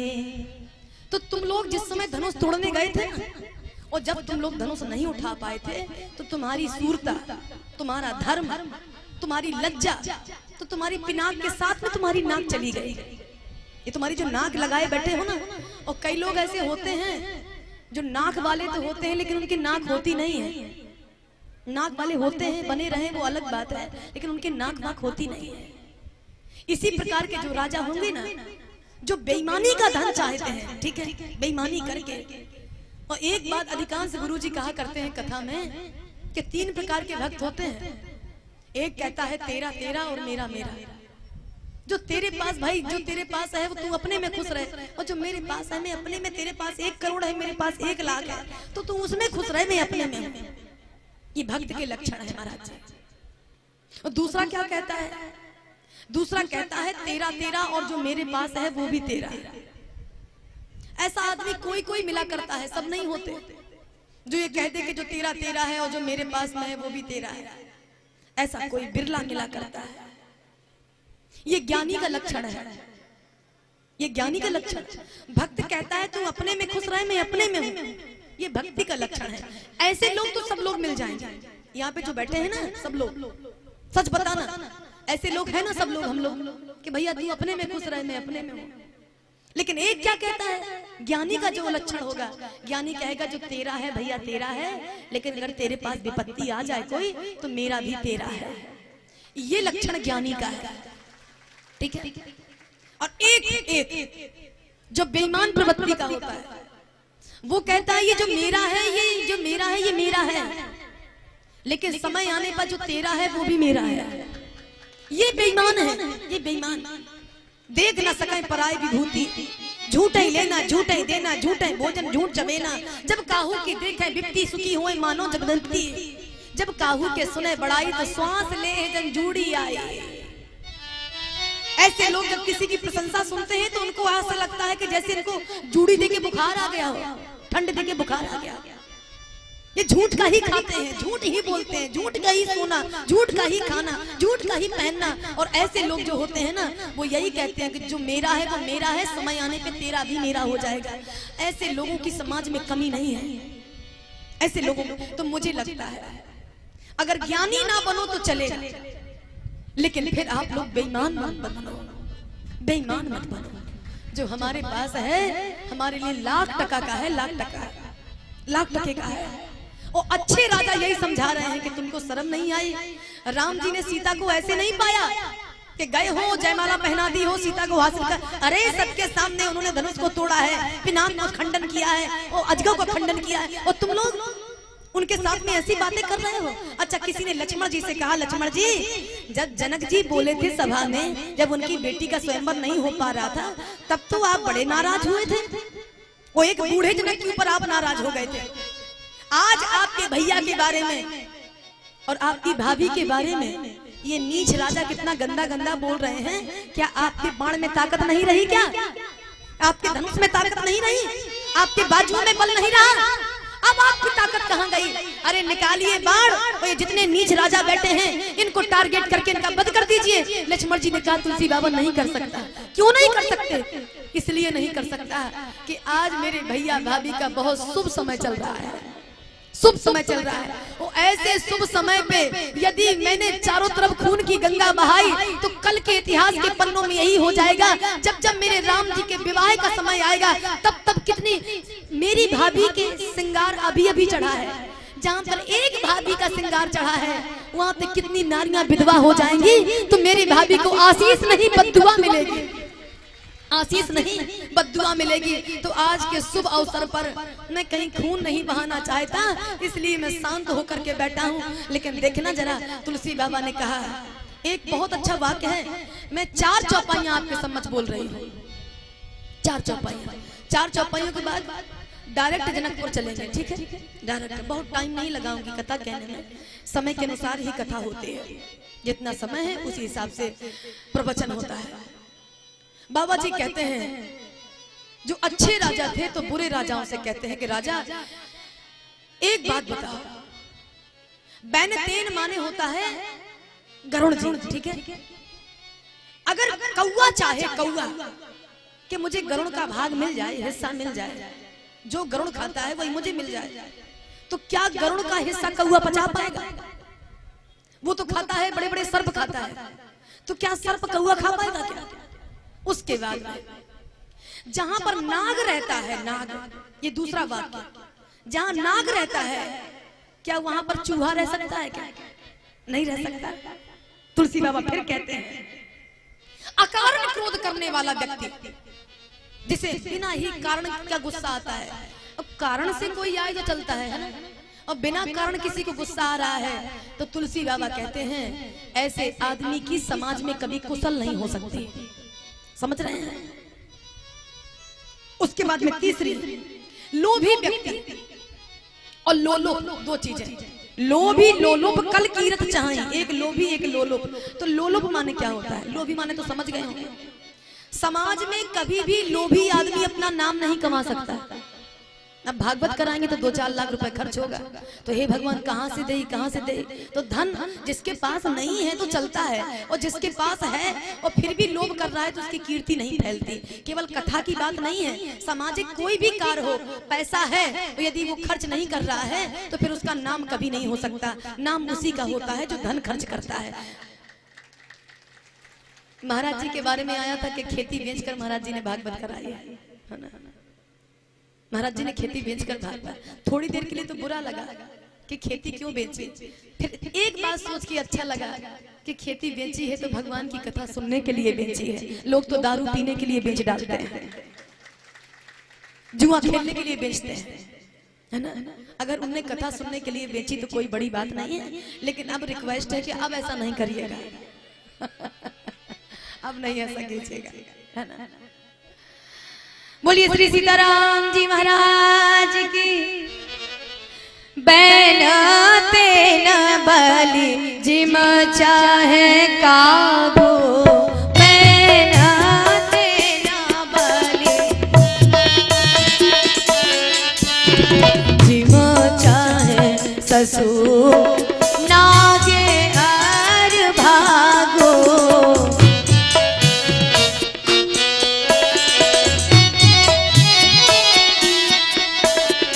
जिम चाहे कुशल अकारण क्रोधी सब संपदा चाहे शिव द्रोही।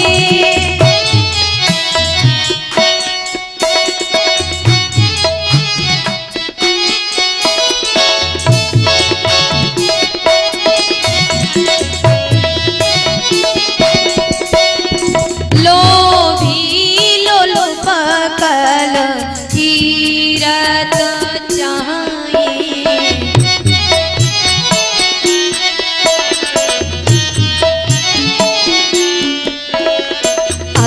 अकलंकता की कामी लाए। अकलंकता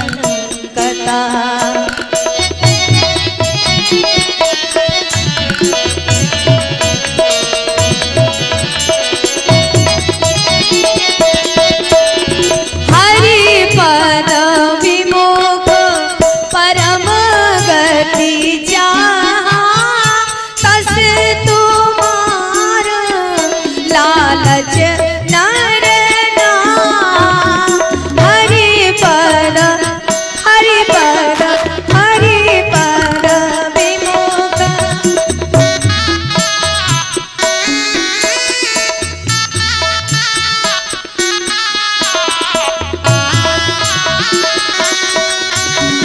जय सिया राम जय सिया राम।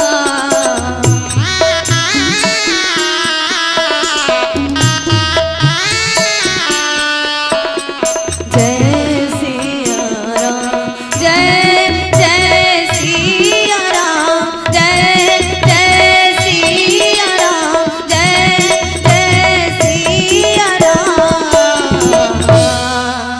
अब गिनती कीजिएगा, ये चौपाई हमारे आपके लिए है। नंबर पहला का गरुड़ का हिस्सा कभी कौआ नहीं खा सकता। गरुड़ माने कौन? गरुड़ माने संत और कौआ माने असंत। ठीक है, गरुड़ माने संत और कौआ माने असंत। तो संत का हिस्सा जल्दी से जो उसके लिए लिख करके आया है, असंत चाहे गोली लगा दे लेकिन वो हिस्सा कभी भी उसको नहीं मिल सकता। नंबर दूसरा, अगर चूहा चाहे कि मैं जहां पर नाग रहता है वहां पे मैं रह लूं, वो नहीं रह पाएगा। वो माने काल और वो चूहा माने चूहा। उसके बाद में फिर सुनिए, इसमें लिखा है जिम चाहे कुशल अकारण क्रोधी और सब संपदा चाहे शिवद्रोही। जो बहुत ज्यादा क्रोध करता होगा उसका समाज में कभी भी सम्मान नहीं होगा, याद रखना। जिसको अकारण गुस्सा आती होगी, ठीक है। तो अकारण गुस्सा करने वाले बहुत लोग बैठे हैं। बाहर से चाहे जूता खा के आ जाए लेकिन घर में आएंगे तो पूरी गुस्सा अपनी पत्नी के ऊपर निकाल देंगे। ये सही है ना?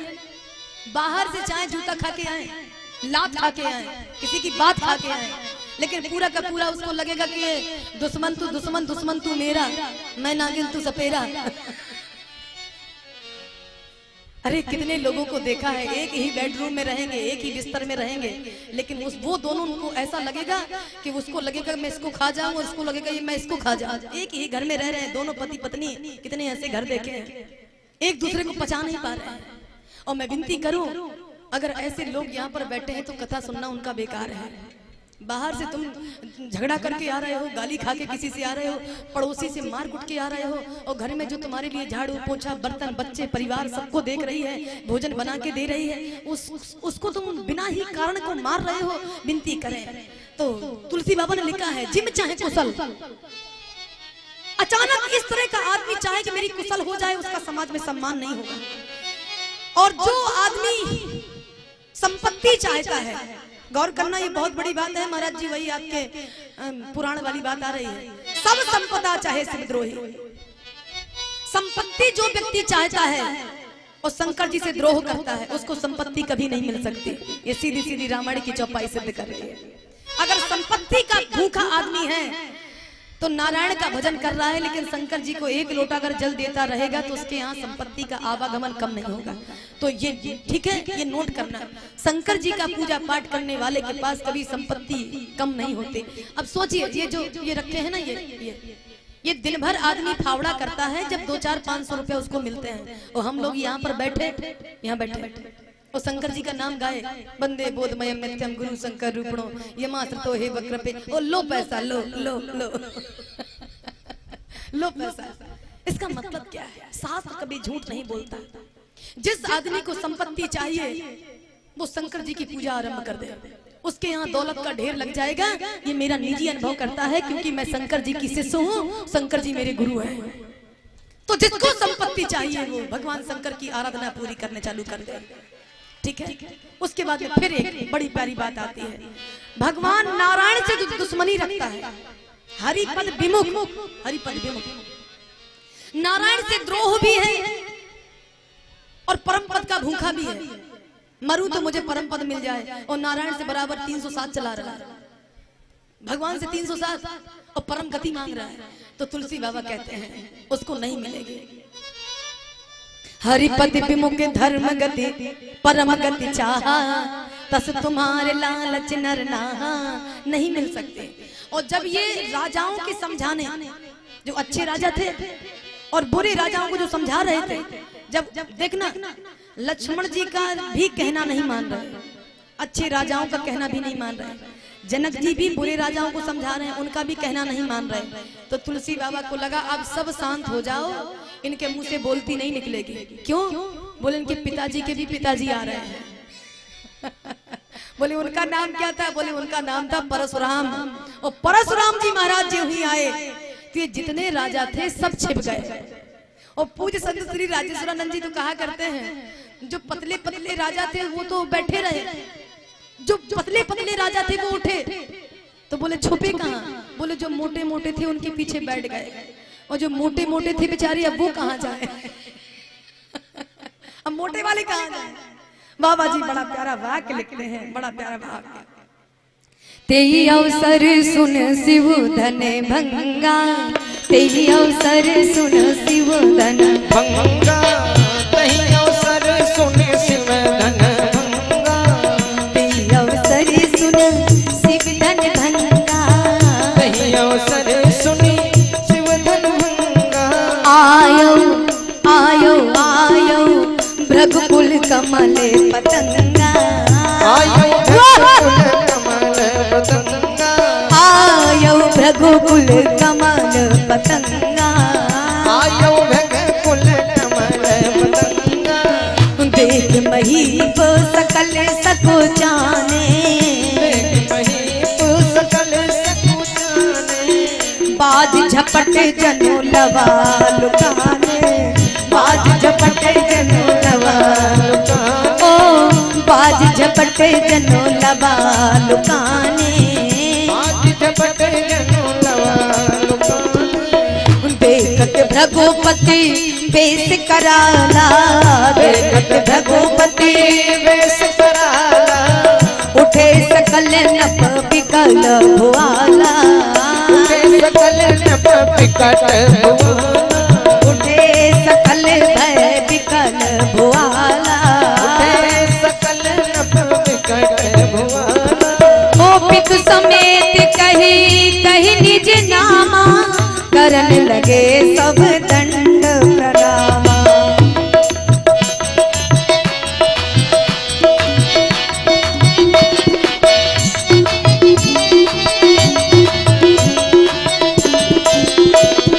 करन लगे सब दंड प्रणामा, ओ चरण लगे सब दंड प्रणामा, करन लगे सब दंड प्रणामा, करन लगे करन लगे करन लगे सब दंड। बाबा जी कहते हैं जैसे परशुराम जी महाराज का आगमन हुआ तो जितने राजा थे सब छुप छुप कर बैठ गए। लेकिन यहाँ पर एक शब्द बहुत प्यारा आता है, परशुराम जी जिसको प्रेम से देख लेते हैं तो उसको लगता है कि कहीं ऐसा तो नहीं कि मेरी गर्दन आज कट जाएगी, कट करके नीचे गिर जाएगी। जय सुभाए चितवे ही तू जानी तेई जानो जनुआए खुटानी। परशुराम जी के शरीर में पूरे में भस्म लगी है, मत्थे पे त्रिपुंड लगा है, जटाएं बिखरी हुई हैं, कमर में मृगछाल बंधी है, एक हाथ में कमंडल है तो दूसरे में फरसा है, गले में बड़ी बड़ी रुद्राक्ष की मालाएं पड़ी हैं। बाबा जी कहते हैं क्रोध से युक्त परशुराम जी का चेहरा ऐसा लग रहा है जैसे आज जनक जी के यहाँ साक्षात काल विराजमान हो। और एक बात बहुत प्यारी आती है, जब राम से भी काम ना बने, समाज सुधार ना हो, गौर करना, जब समाज राम से भी नहीं सुधरता तब उस जगह पर परशुराम को आना पड़ता है। वहां पे परशुराम को, यहाँ पे राम नहीं सुधार पा रहे थे। जितने राजा युद्ध की पूरी भूमिका बन चुकी थी, ये राजाओं ने अपने अपने हाथों में शस्त्र उठा लिए थे, एक दूसरे को मारने के लिए जाने लगे थे। लेकिन वहां पे बिल्कुल एनी टाइम युद्ध होने ही वाला था कि परशुराम जी का आगमन हो गया। और एक बात मैं आप लोगों से कहूं, जब जब इस धरती पर हमारे भी समाज में जब जब पाप बढ़ेगा, भगवान तो नहीं आएगा लेकिन हकीकत में कोई भगवान का अंश आएगा, कोई भगवान का विशेष अंश आएगा जो हमारी आपकी सबकी रक्षा करेगा। अब देखो पीछे लाइट नहीं है, अब वो बेचारी दिख नहीं रही है, ना दिख रहे हैं ना दिख रही हैं। इसके लिए मुझे लगता है कल भैया थोड़ा जो ये वाली लाइट है ना, एक आध दो और लगा देना और पैसा बढ़ा देना। ये सब बड़े आदमी है, कोई दिक्कत नहीं, महाराज जी की बात नहीं है, बाकी सब बढ़िया मुखिया बैठे, सब बड़े बड़े आदमी हैं। तुम तो केवल डेकोरेट करते जाओ, सजाते जाओ, बस आगे सब देख लिया जाएगा।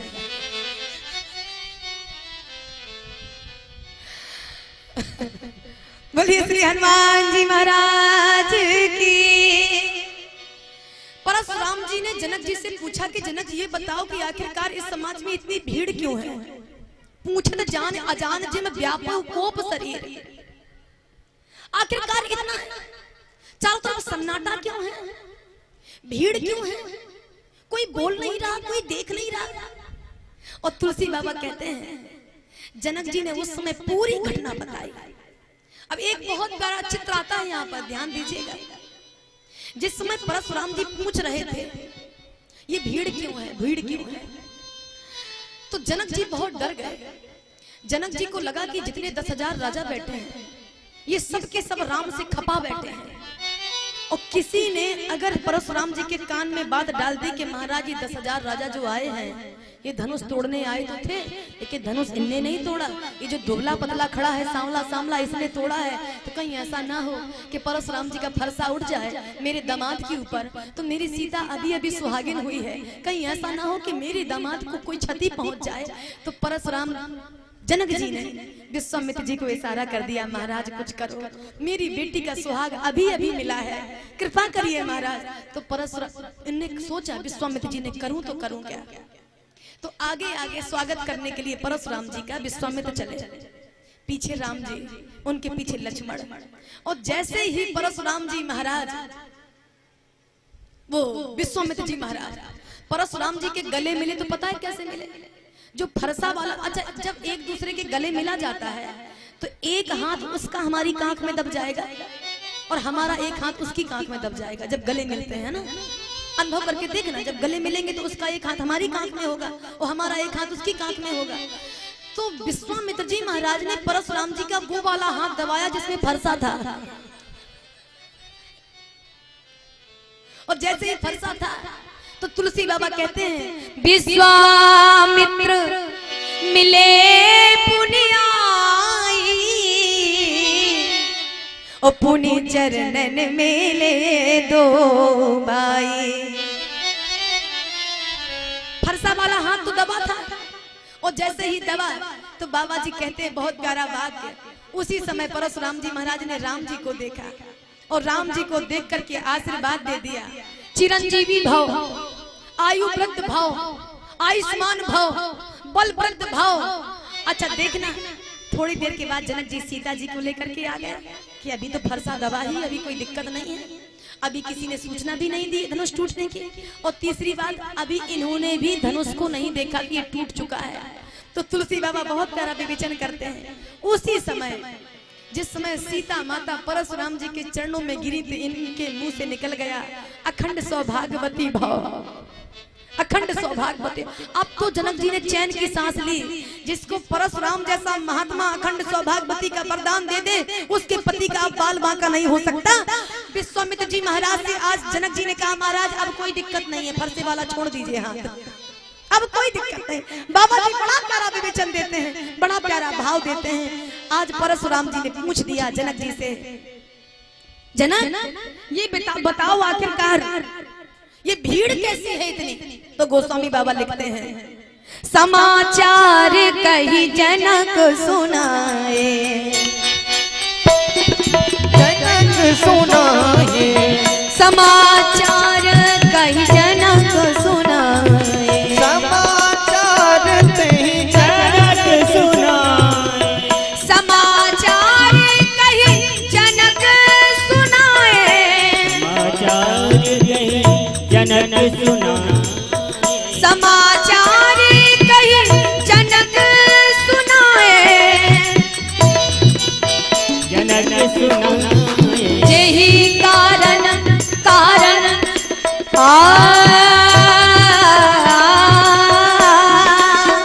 यही कारण महीप सब आए, यही कारण महीप सब आए, यही कारण महीप सब आए, यही कारण महीप सब आए, सुनत बचन फिर अनत निहारे, अनंत निहारे, सुनत बचन फिर अनत निहारे,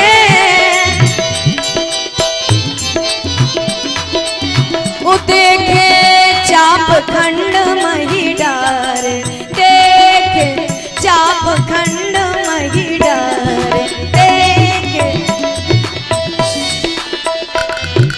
देखे चाप खंड मही डार, देखे चाप खंड, देखे चाप खंड मही डार, देखे चाप खंड मही डार, देखे चाप खंड मही डार।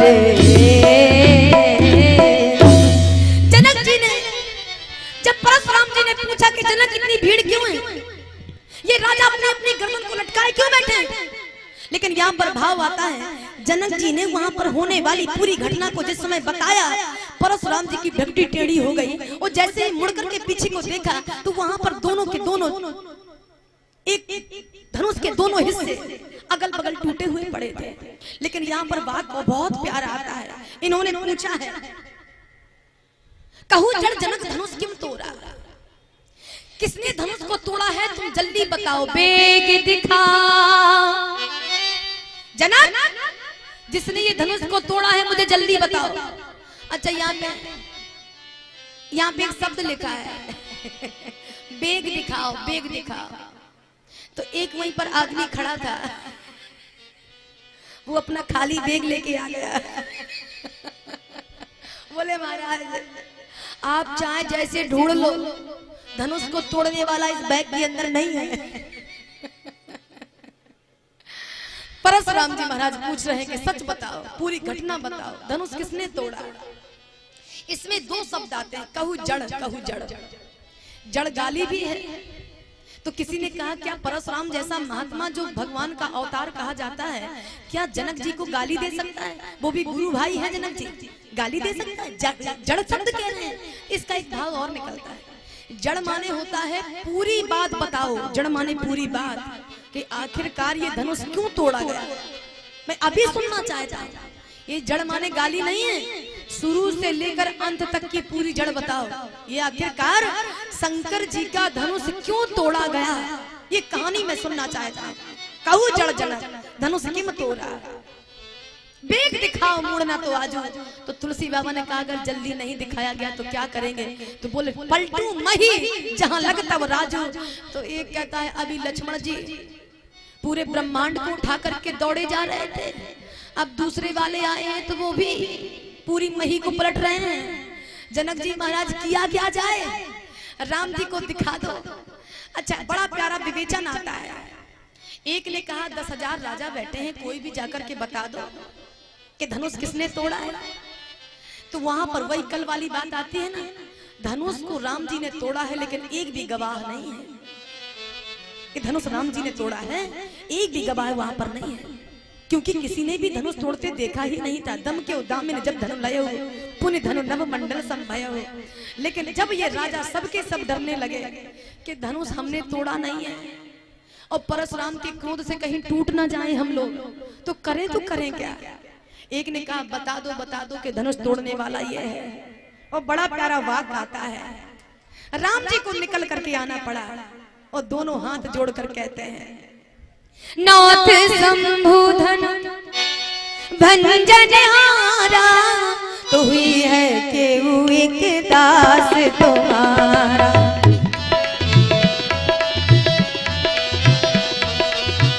आयस का है कहिए कि न मोही,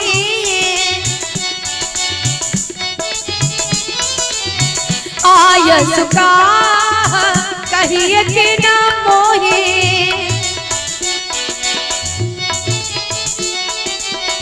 सुन रसाए कहे भगवत कोहे,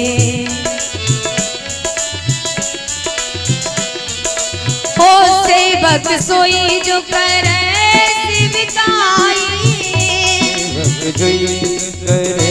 सेवकाई, अरि करनी कर करे लराई।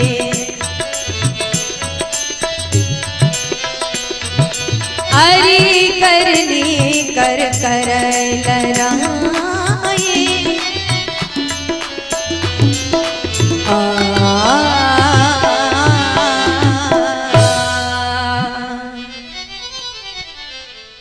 जब परशुराम जी पूछ रहे थे कि ये बताओ धनुष किसने तोड़ा, तो राम जी धीरे से खड़े होकर कहते हैं, महाराज जी ये धनुष कोई साधारण नहीं था। ये धनुष यदि आपका है तो आपके ही समान आपका कोई दास ही धनुष को तोड़ेगा। किसी साधारण आदमी के हाथ में ये धनुष आएगा क्या, कोई तोड़ पाएगा क्या। और कितना प्यारा वाक्य कहा, शिव धनुष तोड़ने वाला तो कोई शिव प्यारा ही होगा, जिसने ये ऐसा काम किया वो दास तुम्हारा ही होगा।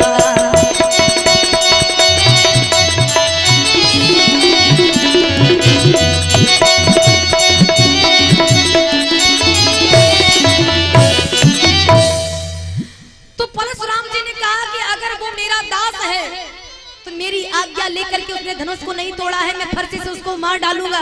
राम जी फिर बोल पड़े, जो कृपा पात्र है संतों का, वो कब किससे मर सकता है। और जिस पर हो कृपा ब्राह्मणों की, वो काम वही कर सकता है।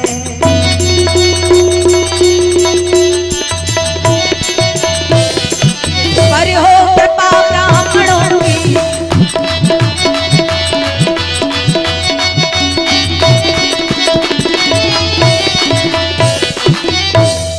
मुझे तो लगता है इस धनुष को वही तोड़ सकता है जिसके ऊपर आप जैसे ब्राह्मणों की कृपा होगी। कोई साधारण आदमी इसको तोड़ने आएगा क्या। अच्छा, इसमें एक मैसेज बहुत प्यारा निकल के आता है। अब वो मैसेज क्या है, मैसेज ये है कि जब तक परशुराम जी महाराज अखंड को देखते रहे, अखंड माने राम अखंड एक सीता वर। अखंड का मतलब होता है जिसको किसी भी परिस्थिति में तोड़ा ना जा सके।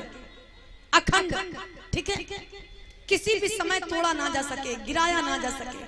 और बाबा जी कहते हैं, राम जी कहते हैं, तुलसी बाबा कि जब तक परशुराम जी राम को देखते रहे तो बड़े अनुराग में रहे। कहीं ऐसा तो नहीं है साक्षात ही अवतार लेके भगवान ही आ गए हैं। लेकिन देखे चाप खंड में ही डारे, लेकिन बगल में जब दोनों चाप खंड वाले देखे तो उनको क्रोध आ गया। इसका मैसेज क्या है, अपने ऊपर से लेते हैं। इसका मैसेज ये है, जब तक हम इस अखंड को देखते रहेंगे तो हमारे जीवन में कभी दुख नहीं आ सकता। लेकिन जब भी हम टूटे हुए को देखेंगे, जो टूटे माने वो भी दुखी हैं, ठीक है, जिसको हम देख रहे हैं कि हमारी कोई मदद कर देगा, जब वो स्वयं टूटा है तो तुम्हारी मदद क्या करेगा? सोचिए जरा। इसके लिए इसको जो कोई देखेगा तब तो वो सार्थक है, लेकिन टूटे हुए को जो देखेगा तो उसको अपने आप में दुखी होना है। वो कितना प्यारा वाक्य है। परशुराम जी महाराज, परशुराम जी महाराज को ये कष्ट नहीं है कि मेरा धनुष टूट गया है, उनको कष्ट इस बात का है कि जब राम जी ने उनको बार बार विप्र और मुनि और विप्र और मुनि और विप्र और मुनि कहा तो परशुराम जी की भ्रक्ति टेढ़ी हो गई। तू भी अपने बंधु के समान बाम है क्या? जैसा तेरा भाई वैसा तू भी है? राम जी ने कहा क्यों? बोले इसलिए कि पता है मैं कैसा मुनि हूँ। बोले कैसे मुनि? बोले मैंने इसी बाण से कितने बार क्षत्रिय राजा को धरती से विहीन किया है और ब्राह्मणों को धरती मैंने दान दी है। कोई हवन करता है तो उसमें संविधा डालता है, लेकिन मैंने जो हवन किया है ये ऐसे वैसे नहीं, महामहीप भय पशुआई। जैसे कई मंदिरों में आज भी बलि दी जाती है तब वो सिद्ध होता है। बोले इसी प्रकार जब मैंने अपने घर में हवन किया तो बड़े बड़े राजाओं की मुंडी काट करके मैंने इसमें आहुति दी है, तो तुम मुझको मुनि कह रहे हो? साधारण मुनि हूँ क्या मैं? और बाबा जी बड़ा प्यारा विवेचन करते हैं, बड़ा प्यारा भाव देते हैं। एक बात कहूँ, ये ब्राह्मण नहीं थे परशुराम जी। परशुराम जी क्षत्रिय ही थे, ब्राह्मण नहीं थे ये। और केवल ये हुआ था कि फल बदल गया था, ठीक है। जो ब्राह्मण पत्नी को खाना चाहिए फल, तो ब्राह्मण पत्नी ने खा लिया क्षत्रिय वाला फल, और वो ब्राह्मण वाला फल खा लिया दूसरे ने। तो केवल परशुराम जी महाराज क्षत्रिय थे, लेकिन खा लिया ब्राह्मणी ने तो वो ब्राह्मण हो गए। ये भी कहानी बड़ी अजीब है, बड़ी बड़ी कहानियां हैं, इसके लिए उठाया नहीं करते हैं क्योंकि समय का उतना ही अभाव रहता है। बाबा जी बड़ा प्यारा वाक्य देते हैं, इसलिए परशुराम जी बार बार संकेत दे रहे हैं, राम मुझे सब कुछ कहो लेकिन मुनि ना कहो, मुझे विप्र ना कहो, मुझे ब्राह्मण ना कहो। भाई जो ब्राह्मण है उसको ब्राह्मण कहने में कौन सी बुराई है? विचार करो जरा, इनको खुश होना चाहिए कि कोई मुझे मुनि कह रहा है, मुझे ब्राह्मण, लेकिन इनको जितना भी मुनि कहा जा रहा है ये उतना ही। बारंबार सकोप मुनि कयो राम समरा, भोले भृगुपति सर से हंसे तहु बंधु समबा। इसका तात्पर्य ये संकेत दे रहे हैं कि मुझे मुनि मत कहो, मुनि मत कहो। अच्छा देखना जरा, राम जी के मुख से निकल आया,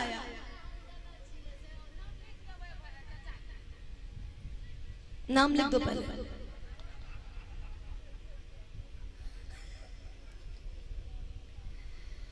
बोलिए श्यामल रामचंद्र की। गोस्वामी बाबा बड़ा प्यारा विवेचन देते हैं, बड़ा प्यारा भाव देते हैं। सच में बताएं कथा में भटक जाते हैं, थोड़ा सा भी यहाँ वहाँ डिसबैलेंस हुआ कि कथा में मैं भटकी।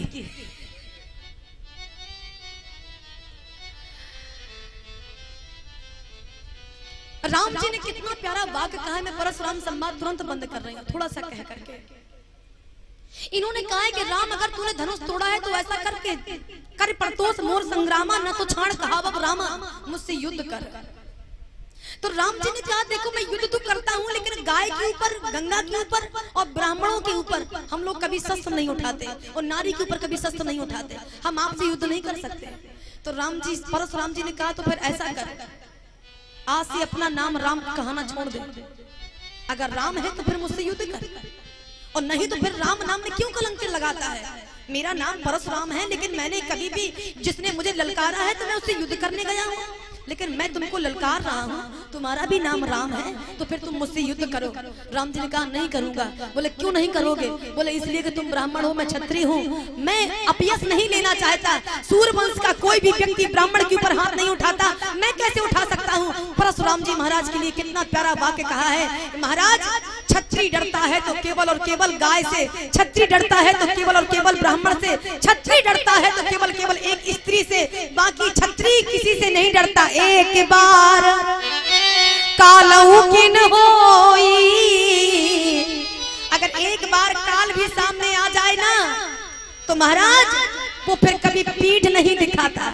जैसे तारों के तेज से चांद छुपे नहीं, सूर्य छुपे नहीं, बादल छाए उस समय पड़े, युद्ध पड़े, रजपूत छिपे नहीं, दातार छिपे नहीं, मांगने आए, चंचल नारी के नैन छिपे नहीं। नारी यदि चंचल है तो उसके नेत्र बता देंगे कि ये कैसी है। चंचल नारी के नैन छुपे नहीं और प्रेम छिपे नहीं, पीठ दिखाए।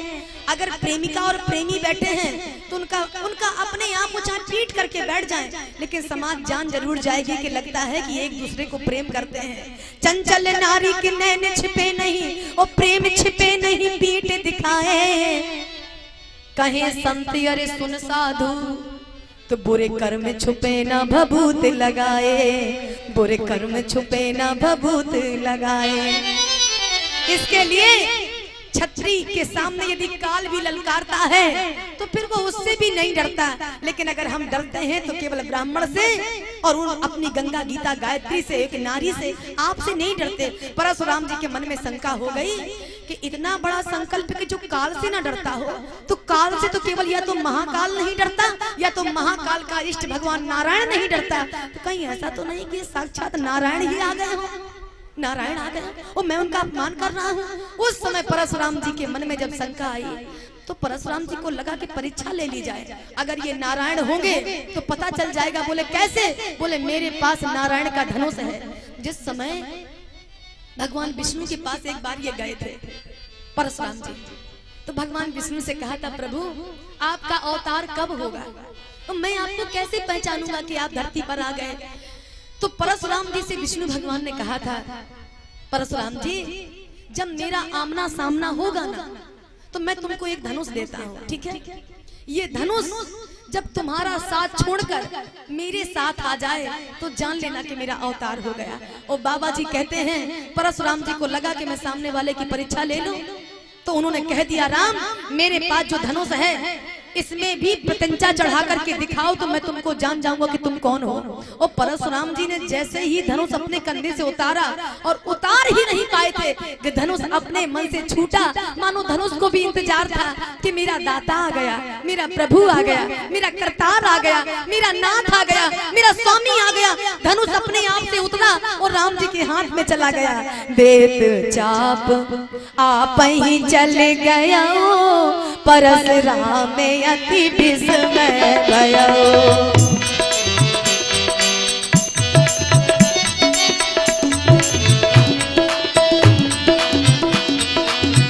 राम रमापति कर धन ले हो,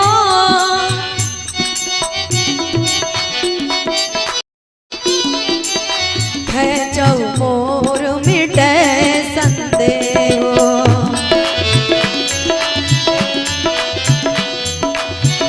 देत चाप आप ही चल गया तो परशुराम मन विस्मय भयो।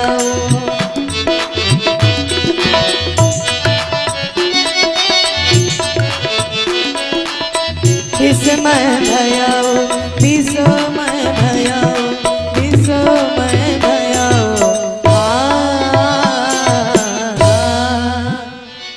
परशुराम जी की आंखों से झरझर करके आंसू बहने लगे। राम जी के पैरों में गिर करके 9 बार। अच्छा परशुराम जी के मुख से निकल गया था आवेश में कि 9 गुण मेरे हैं 1 गुण तुम्हारा है, तुम्हारे पास केवल 1 गुण है, केवल राम। और परस सहित बड़ नाम हमारा, फरसे के सहित मेरा नाम राम गाया जाता है। तो तुम छोटे हो मैं बड़ा हूँ। और गोस्वामी बाबा कहते हैं जब परशुराम जी को पता चला कि सामने जो खड़ा है इसके अंदर 9 गुण है, मेरे अंदर केवल 1 गुण है, तो जय शब्द जय जय जय जय जय 9 बार कहा है परशुराम जी ने। मेरे साथ ये चौपाइयां गाइए। बोलिए श्यावर रामचंद्र की जय। जय रघुवंश बनज बन भानु। एक बार जय रघुवंश बनज बन भानु। दाहन तनुज कुल दाहन कसानु।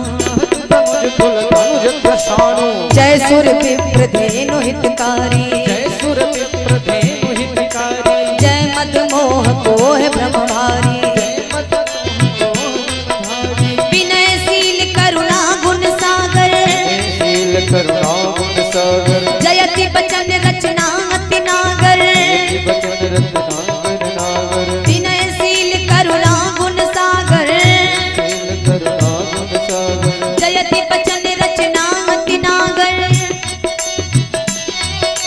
सेवक सुखद सुभग सब अंगा, जय शरीर छप कोटि अनंगा,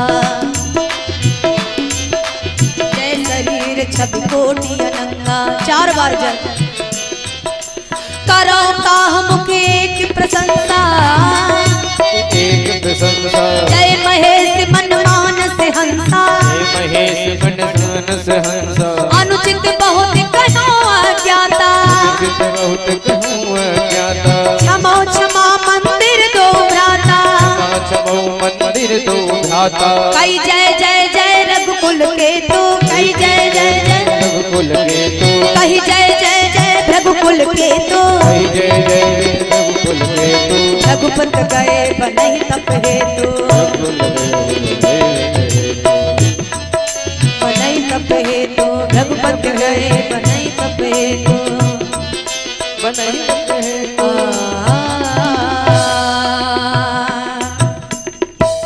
परशुराम जी ने 9 बार जय शब्द कहा है, जय जय जय जय जय 9 बार बोले। लेकिन परशुराम जी को फिर भी लग रहा था कि मैं इतना बड़ा ज्ञानी होकर के भी मैंने राम जी का अपमान कर दिया, ये मेरा पाप कैसे मिटेगा।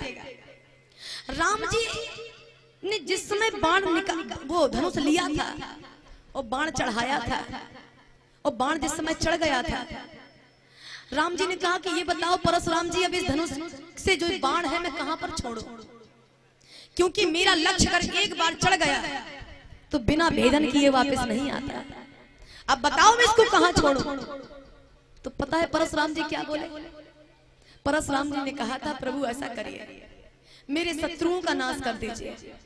राम जी ने कहा आपका कोई शत्रु है ही नहीं, क्योंकि आप ही सबके शत्रु हैं, आप स्वयं सबके शत्रु, तो आपको शत्रु कहां से आया? परशुराम जी ने कहा हाँ प्रभु है मेरा शत्रु। कौन? बोले मेरे जो अंदर के खड़ विकार है ना, यही मेरे सबसे बड़े शत्रु हैं। अगर मेरे अंदर बाल ब्रह्मचारी होने का अभिमान ना होता, मेरे अंदर यदि तप का अहंकार ना होता, मेरे अंदर यदि इतनी हत्याएं करने का अहंकार ना होता, तो मैं आपको पहचान गया होता।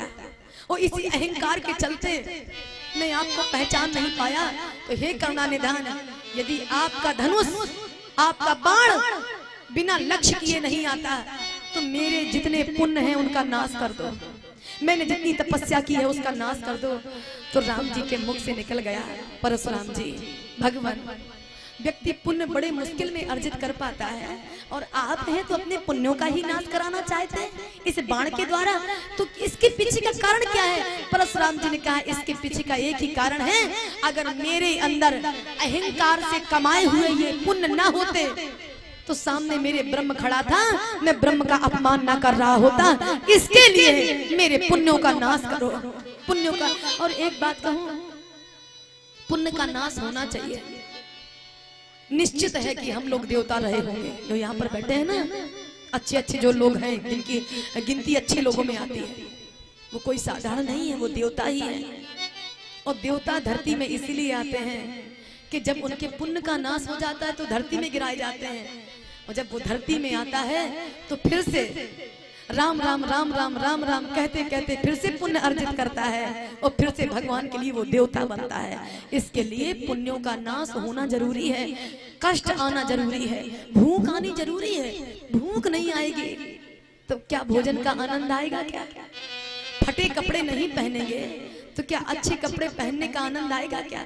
इसके लिए मुझे लगता है दुख सुख, हानि लाभ, जीवन मरण, रात और दिन, ये हर व्यक्ति के जीवन में आने चाहिए। अच्छा भैया, अच्छा विचार करें, संपत्ति आपने इकट्ठी की है, आपको मेहनत लगी होगी संपत्ति इकट्ठी करने में, है ना? अब जो आपका बेटा होगा, बेटा है, उसको तो इकट्ठी की हुई मिल रही है, वो नहीं जानेगा कि मेरे बाप ने कैसे कैसे करके संपत्ति कमाई है, वो तो मौज करेगा, केवल मौज। लेकिन संपत्ति कैसे कमाई जाती है आपसे, ये जो चढ़ा देते हैं ना आप यहाँ पे, ये चढ़ाते हैं, हमको पता है ये कैसे आता है। जब 3 घंटे 4 घंटे पूरी पसली निकाल के बाहर रखी जाती है तब ये आता है, फिर भी किसी से मांगा नहीं जाता है, समझ रहे हैं, ये आता है। हमको पता है कि इसकी कीमत क्या होती है, हमें पता है इसकी कीमत क्या है, लेकिन जिसको बिना ही कमाए जो चीज मिल जाती है ना, वो व्यक्ति उसकी कीमत नहीं समझता, याद रखना। इसके लिए गरीबी आनी चाहिए, रात्रि आनी चाहिए, दुख आना चाहिए, फटे कपड़े पहनने चाहिए, नंगे पैर धरती पर चलना चाहिए, भूखे पेट रहना चाहिए, तब जीवन का आनंद आता है। केवल सुख में जीवन बीते ना। मेरे साथ एक गीत गाइए आप लोग, फिर चलते हैं बारात लेने, ठीक है? डायरेक्ट बारात ला रहे हैं। कई जन्मों से बुला रही हूँ, कोई तो रिश्ता जरूर होगा, कोई तो रिश्ता जरूर होगा। कई जन्मों से बुला रही हूँ प्यारे, कई जन्मों से बुला रही हूँ, कोई तो रिश्ता जरूर होगा। पर ये नजरों से नजरें मिला न पाई, ये नजरों से नजरें मिला न पाई, मेरी नजर का कसूर होगा।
तुमसे है मेरे, ये सब रिश्ते तुमसे है मेरे, मुझ में ही रह कर मुझसे ही पर्दा, मुझ में ही रह कर मुझसे ही पर्दा हटाना जरूर होगा, पर्दा हटाना जरूर होगा। पर ये नजरों से नजरें मिला न पाई, नजरों से नजरें मिला न पाई, मेरी नजर का कसूर होगा, मेरी नजर का कसूर होगा।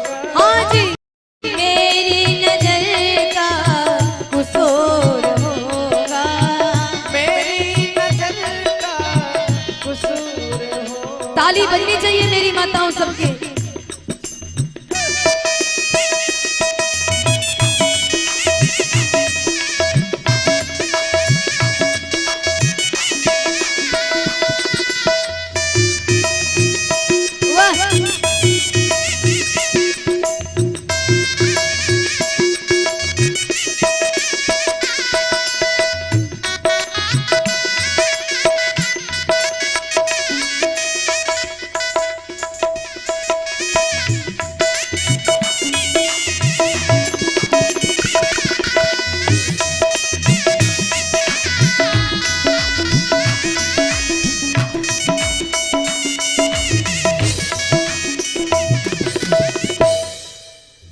कभी बुलाते बुलाते हो वृंदावन में, कभी बुलाते हो मधुवन में, कभी बुलाते हो वृंदावन में, कभी बुलाते हो मधुबन में।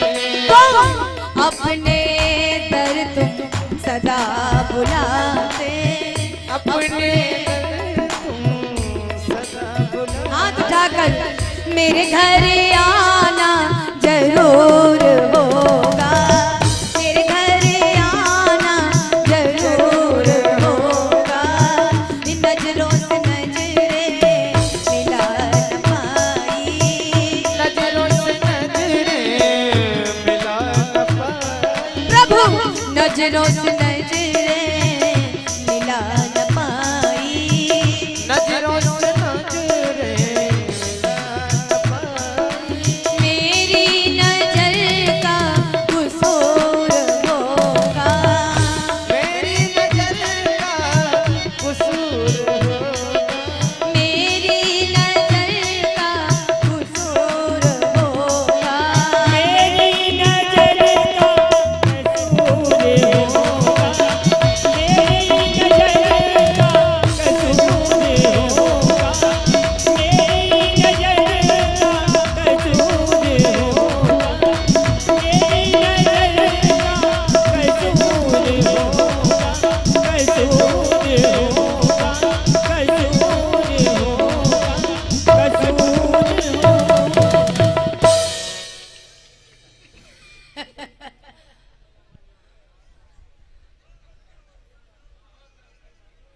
अरे वो बेचारे आप तो वहू नहीं कर रही हैं, वो बेचारे नाच तो रहे हैं कम से कम, आप तो वो भी नहीं नाच रही हैं। और जिसको जैसा आएगा वो वैसे ही तो नाचेगा। क्या बोले। बोलिए श्री सीताराम जी महाराज की। जनक जी ने पत्रिका लिखी अयोध्या के लिए, और दूत अयोध्या पत्रिका लेकर के आया। दरवाजे पर सिपाही खड़े थे। सिपाहियों ने पूछा मिथिला के दूतों से कहां से आए हैं। उन्होंने बताया कि हम राम जी की पत्रिका लेकर आए हैं, अगर आपकी आज्ञा हो तो हम दशरथ जी से मिल लें। और जैसे ही दशरथ जी को अयोध्या के दूत बताने गए, महाराज मिथिला से कोई दूत आया है। और दशरथ जी के कानों ने दूत नहीं सुना, दशरथ जी के कानों ने सुना कि मेरा पूत आया है, पूत मेरा बेटा आया है। दशरथ जी वहां से भागे और जनक जी के दूतों को अपने पास में आकर के बिठाया। दशरथ जी के कान निरंतर यही सोचते रहते थे, काश मेरा बेटा आ जाए, मेरा राम आ जाए, मेरा राम आ जाए। गोस्वामी बाबा लिखते हैं, मेरे साथ चौपाइयां गाई। पहुंचे दूत रामपुर पावन, हर से नगर बिलोक सुहावन।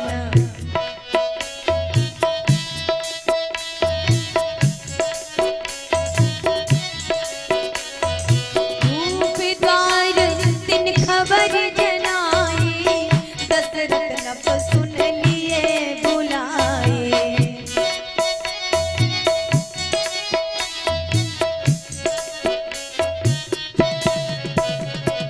कर प्रणाम सोई पाती दीनी, मुदित महीप आप उठनी।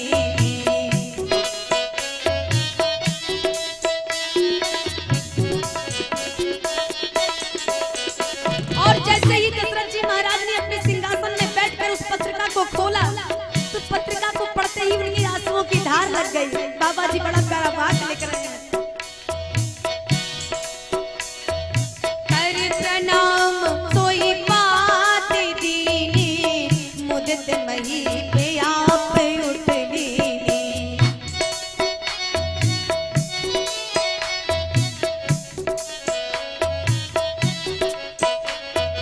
बारी बिलोचत वाचत पाती, पुलक गाते आई भर छाती।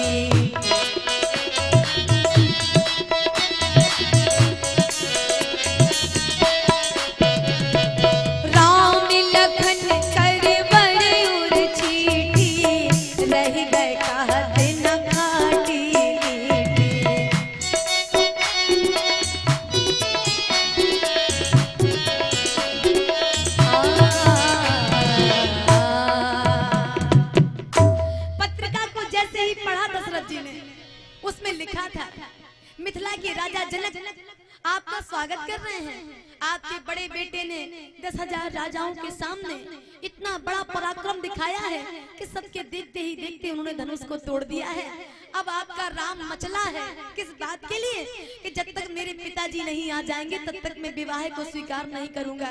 तो मेरी विनती है कि आप बारात लेकर के मिथिला पधारिए और विनती करें। जैसे ही दशरथ जी ने उस पत्रिका में ये शब्द पढ़े, दशरथ जी महाराज डूब गए, आंसुओं से भीग गए। बाबा जी लिखते हैं, बारी बिलोचत बाचत पाती, ये पुलक गाते आई भर छाती। अच्छा, जिसमें गला अवरुद्ध हो गया, मुंह से आवाज नहीं निकल रही है, क्योंकि वो इतना आनंद में डूब गए। जो वहां पर मंत्री सिपाही जो सब बैठे थे वो बार बार पूछ रहे हैं कि ये बताइए महाराज आखिरकार उस पत्रिका में लिखा क्या है। तो बाबा जी कह रहे हैं, वो नहीं बोल पाए। बोल कौन रहे हैं? बोले ला राम लखन करी बरी उर चीठी और रही गए कहते न खाटी मीठी। दशरथ जी के मुख से केवल इतना ही निकला, ये मेरी राम की चिट्ठी आई है, मेरे लक्ष्मण की चिट्ठी आई है। तो वहां के दूतों ने कहा, सिपाहियों ने कहा उसमें लिखा क्या है? तो तुलसी बाबा कहते हैं, इतना पूछ ही रहे थे कि वो बोल ही नहीं पाए, इसके अंदर लिखा क्या है। इतना निकल रहा है कि मेरे लक्ष्मण की, मेरे राम की चिट्ठी है। सभासदों ने विनती की, महाराज ऐसे नहीं माना जाएगा, अकेले अकेले आनंद ले रहे हैं, हमको तो बताइए चिट्ठी में लिखा क्या है। दशरथ जी ने एक बार फिर चिट्ठी पढ़ी, पुण्य धर धीर और पत्रिका बाची। दोबारा चिट्ठी पढ़ी, देखने पुण्य धर धीर और पत्रिका बाची, हरसी सभा बात सुन साची। 2 बार चिट्ठी पढ़ दी, एक बार खुद ने पढ़ी और दूसरी बार सभा को सुनाई और तीसरी बार बाबा जी फिर लिखते हैं, चिट्ठी फिर पढ़ रहे हैं। उसी समय किसी ने भरत शत्रुघ्न को बता दिया, खेल रहे थे दोनों ऐसे बाहर गए, कुछ लोग गए, उन्होंने कहा पता है भैया भरत, आपके प्रभु श्री राम की चिट्ठी आई है। कहां से? मिथिला से। और ज्यों ही भरत जी ने सुना कि मेरे भैया राम की चिट्ठी आई, भरत जी वहां से भगे। और जब भरत जी भगे तो पीछे से शत्रुघ्न जी भगे और दोनों आकर के पिताजी के सामने खड़े हो गए। दोनों हाथ जोड़कर भरत जी पूछते हैं, पूछत यति स्नेह सकुचाई। दोनों हाथ जोड़कर, तात कहां ते पाती आई। और भरत जी के पूछने का तात्पर्य कितना अच्छा है, मेरे भैया राम कुशल से तो है ना जहां पर है, कुशल प्राण प्रिय बंधु दो आहे कहां के देश, सुन स्नेह साने बचन तो बाची बहुर नरेश। 3 बार चिट्ठी पढ़ ली। बाबा जी बहुत प्यारा वाक्य कहते हैं, उसके बाद में दशरथ जी ने 4थी बार चिट्ठी कहां पढ़ी?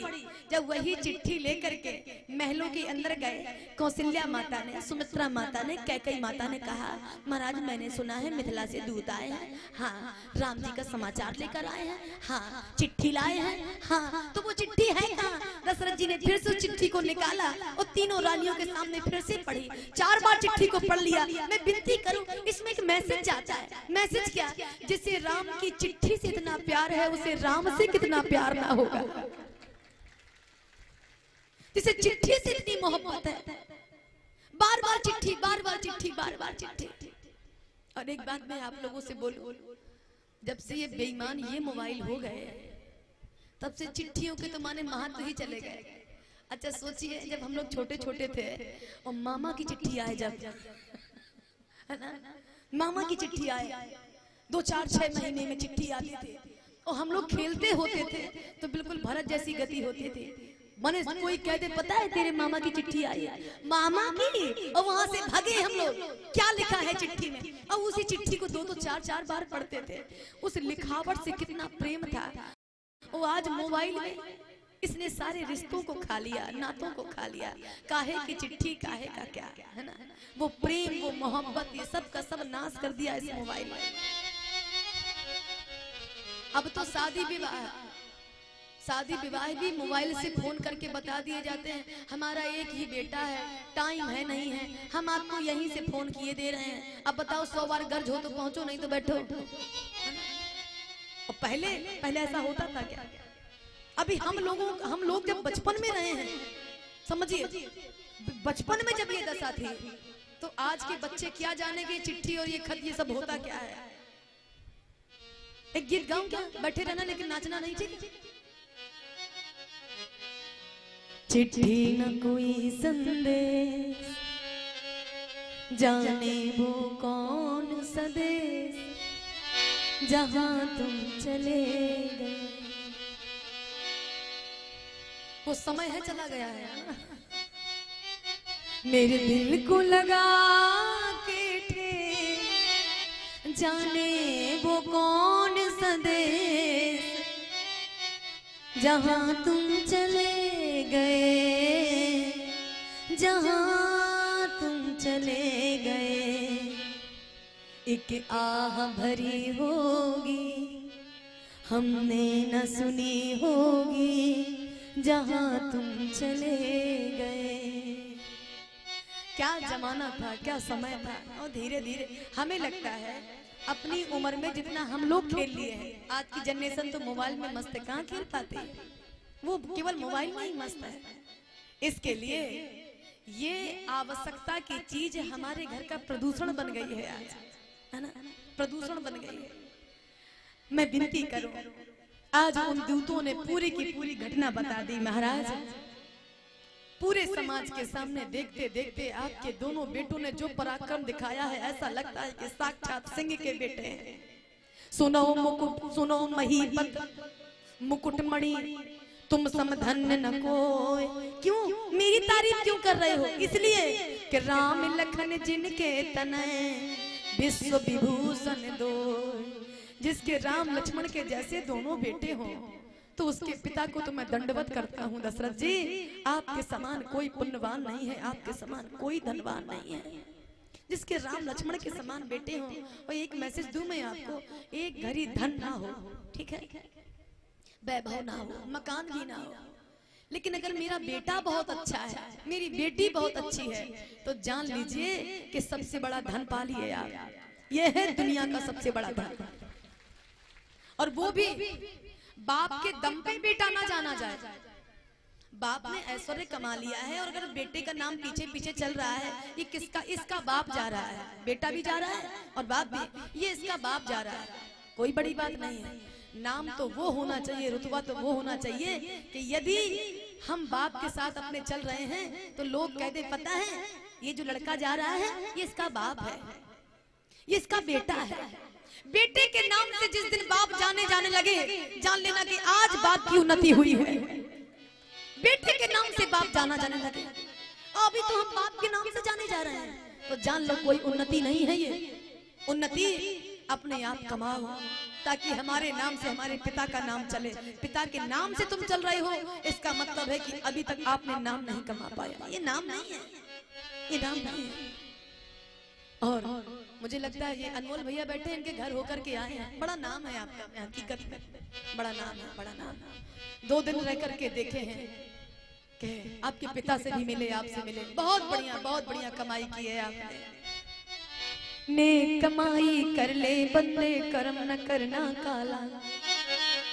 लाख आंख से देख रहा है तुझे देखने वाला। मेरे बाबा के दरबार में सबका जीवन खाता। महाराज जी गा नहीं रहे, अभी बैठ जाइए, अभी बैठ जाइए, अभी बैठ जाइए। मेरे ठाकुर के दरबार में सबका जीवन खाता। इसके लिए ऐसी कमाई करो कि मरने के बाद हम जाने जाएं। गोस्वामी बाबा बहुत प्यारा वाक्य देते हैं, बहुत प्यारा विवेचन करते हैं। गोस्वामी बाबा ने लिखा, आज पूरी बारात सज रही है एक रथ में, वहीं पर दशरथ जी महाराज बैठे हो, बगल में जिस समय वशिष्ठ जी बैठे। तो किसी ने कहा ये दोनों कैसे लग रहे हैं? बोले ऐसा लग रहा है जैसे देवराज इंद्र के बगल में गुरु बृहस्पति बैठे हों। दशरथ जी महाराज धरती के दूसरे इंद्र थे, दूसरे इंद्र। जिस समय बारात आगे आगे जाने लगी, वो स्वामी बाबा कहते हैं, भरत जी ने राम जी के घोड़ों को सजाया। आज राम जी तो घोड़ा लेके गए नहीं थे, यहाँ से भरत जी घोड़ा लेकर के जा रहे हैं। बाबा जी कहते हैं, जितने छैल छबीले छैल सब जो भरत जी की उम्र के थे, राम जी की उम्र के थे, सब सच सच के जा रहा है। कोई पैदल जा रहा है, कोई घोड़े में, कोई हाथी में। गोस्वामी बाबा कहते हैं जहां जहां बीच में नदी नाले थे ना, तो जनक जी को लगा कि दशरथ जी बारात लेके आ रहे हैं, हाथी घोड़े आ रहे हैं, तो ये बीच में नदी नाले पड़ेंगे तो बड़ी दिक्कत होगी। तो आगे आगे सबसे पहले जनक जी ने उनमें पुल बंधवा दिया था। विचार करें कितनी बड़ी व्यवस्था रही होगी कि पहले पुल बंधवा दिया था। बाबा जी कहते हैं इतनी बड़ी जनक जी व्यवस्था करते हैं। ऐसे नगर के हैं आप लोग, गर्व करना चाहिए कि आपके यहाँ भी जनक जी ऐसे राजा हुए हैं जिसके पास संपत्ति की भी कमी नहीं है और ज्ञान और भक्ति की भी कमी नहीं है। गर्व करना चाहिए ऐसे राजा के ऊपर। और जनक जी से थोड़ी थोड़ी अपना भी मिलान करके देख लेना कि कहीं से हम मिल रहे हैं जनक जी से कि नहीं। ठीक है, थोड़ा थोड़ा मिलान करना चाहिए। आप उनकी प्रजा हैं, जनक जी की प्रजा है आप। मिल रहे हैं कि नहीं मिल रहे हैं? और नहीं मिल। एक बार एक राजा हाथी में बैठ के आ रहा था सामने से, तो एक शराबी शराब पिए हाथी के सामने खड़ा हो गया और राजा से कहता है, राजा, लड़खड़ाती जबान में, ए राजा, ये तेरा पड्डा कितने का है? अब समझो उसको हाथी वो पड्डा दिखाई दे रहा था, भैंस का जो पड्डा होता है वो पड्डा, ये पड्डा कितने का है? तो सिपाही और मंत्री इसको मारने के लिए जो ही दौड़े कि ये शराबी, बताओ ये शराबी, इसको ये हाथी इतना बड़ा इसको पड्डा दिखाई दे रहा है। तो राजा ने कहा ऐसा करो, अभी मत मारो, ये अपने संयम में नहीं है, इससे कह देना कि अगर तुम्हें पड्डा खरीदना है तो कल आ जाना, ठीक है, समाज में मेरे सभा में आना, तो मैं तुमको ये पड्डा दे दूंगा। और जैसे दूसरे दिन हुआ, राजा ने सिपाहियों से कहा जो कल मेरा ये पड्डा खरीद रहा था उसको लेके आओ, यहाँ है कहाँ का, ये लेके आओ। अब सिपाही गए और जैसे ही पकड़ा, चल, राजा ने बुलाया, चल चल चल। अब वो गिड़गिड़ाने लगा, महाराज मुझे मत ले जाओ। अरे तू ही तो कह रहा था कि तुझे पड्डा खरीदना है, चल चल चल। और जैसे ही राजा के सामने आया, राजा ने कहा क्यों, मेरा पड्डा खरीदेगा? तो वो दोनों हाथ गिड़गिड़ाते हुए कहता है, महाराज जिसको आपका पड्डा खरीदना था वो तो रात में ही चला गया।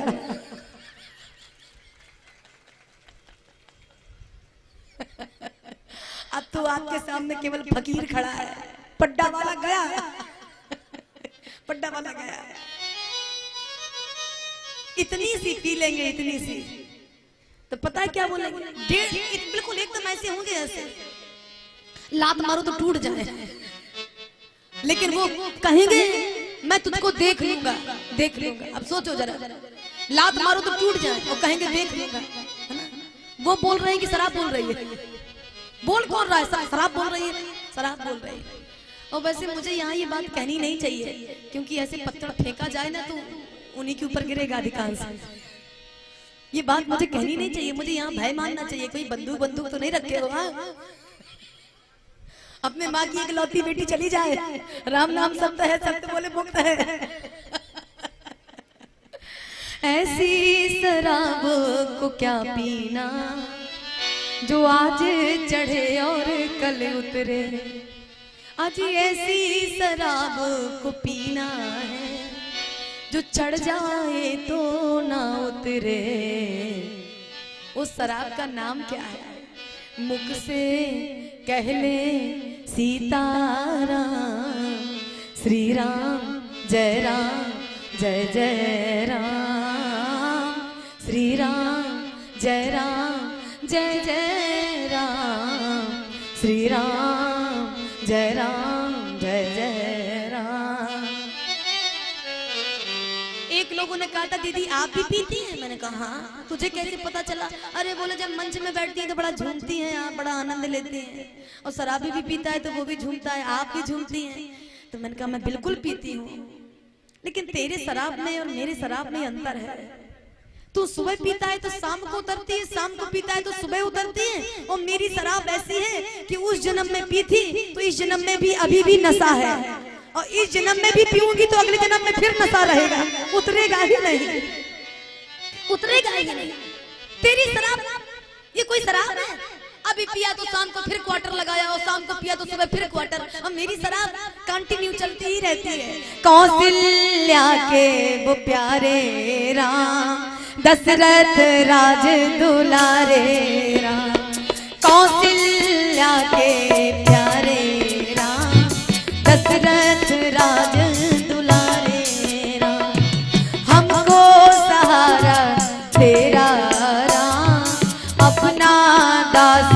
बना लो राम श्री राम जय जय राम श्री राम जय जय राम श्री राम जय जय राम श्री राम जय जय राम श्री राम जय जय राम श्री राम जय जय राम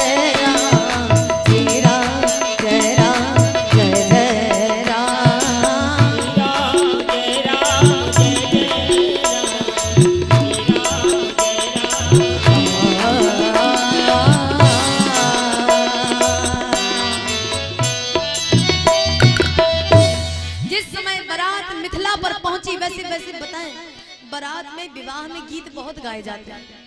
मेरा भी मन है कि बारात जा रही है लेकिन एक भी गीत बारात का नहीं हुआ, लेकिन गीत गाओ तो पूरा समय चला जाता है। समस्या तो यहाँ है।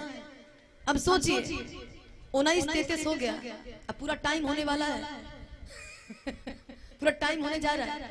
अब शादी का करें क्या बोले, लेकिन मुझे लगता है बारात का एक गीत आप लोग थोड़ा थोड़ा हो सके तो इतना इतना नाच लो। 5 मिनट पूरा नहीं होगा, ठीक है, क्योंकि बारात सुनी जा रही है, तो थोड़ा सा तो बारात में लगे कि हाँ राम जी की बारात जा रही है। अभी सुना सा लग रहा है। श्री राम जी की अजब बारात। सीता जी की तरफ की कौन है? सीता जी की तरफ आप, राम जी की तरफ आप। आपके हाथ कमजोर है क्या? तो फिर मुझे लगता है ये जनाती है, आपका स्वागत करेंगे तो बाराती तो कम से कम नाचेंगे। जिनने हाथ उठाया है तो ऐसा ना हो कि नाचे ना। श्री राम जी की अजब बारात अवध से मिथिला चली। श्री राम जी की अजब बारात अवध से मिथिला चली। बधाई हो। वैसे सही कहें, हाथ बहुत लोगों ने उठाया लेकिन खाली खाली लग रहा है अभी। 1 2 3 4।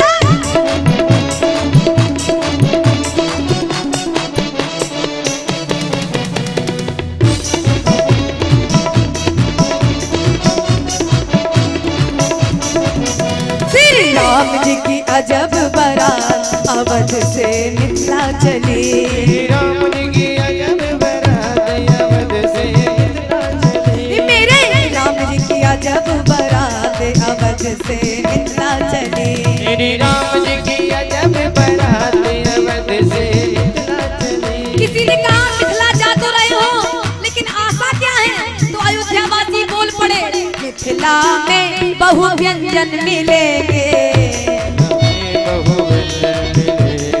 मिथिला में बहु व्यंजन मिलेंगे। मिथिला में बहु व्यंजन मिलेंगे। यहाँ मर गए, यहाँ मर गए, यहाँ मर गए सत्तू खात अवध से मिथिला चली। यहाँ मर गए सत्तू खात अवध से मिथिला चली। मोरे राम जी की अजब बारात अवध से मिथिला चली। राम जी की अजब बारात अवध से मिथिला चली। जनक वासियों को बधाई हो।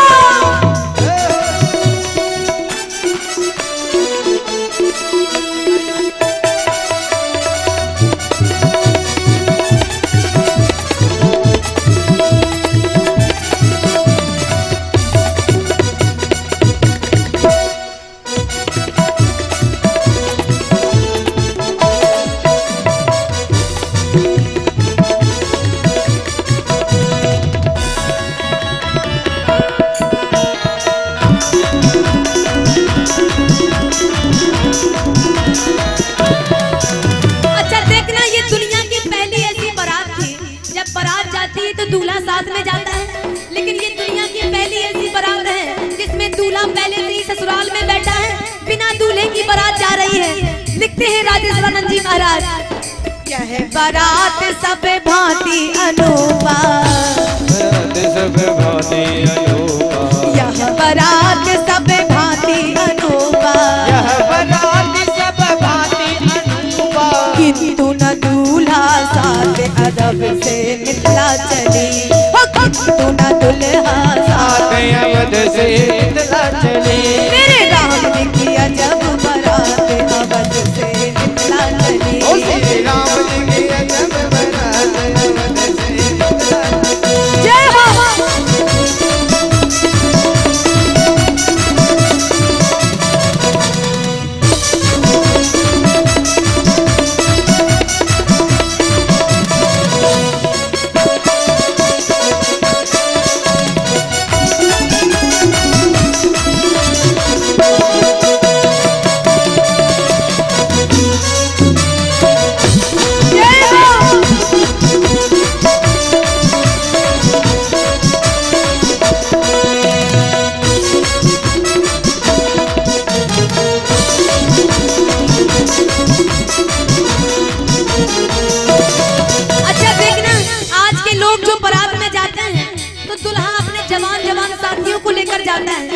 राम जी की एक स्पेशल बारात थी कि जिसमें जवान तो कम थे लेकिन सब भगवाधारी जा रहे थे, सब दाढ़ी वाले जा रहे थे। बाबा जी लिख रहे हैं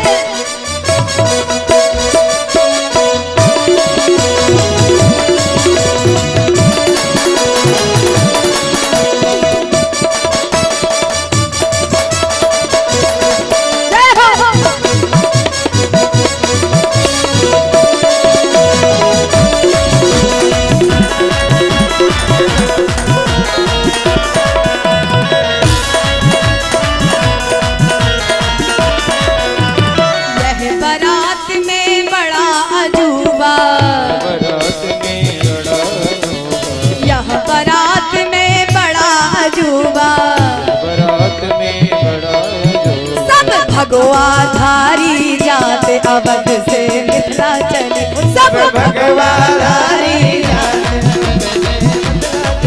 सब दाढ़ी वाले जाते अवध से मिथिला चले, सब बूढ़े बूढ़े दिखाते अवध से मिथिला चली। हाँ जी मिथिला चली, मिथिला चली अजय मिथिला श्री राम जी की अजब बारात अवध से मिथिला चली, श्री राम राम जी की अजब बारात अवध से मिथिला चली, राम जी की अजब बारात अवध से मिथिला चली, श्री राम की अजब बारात अवध से मिथिला चली।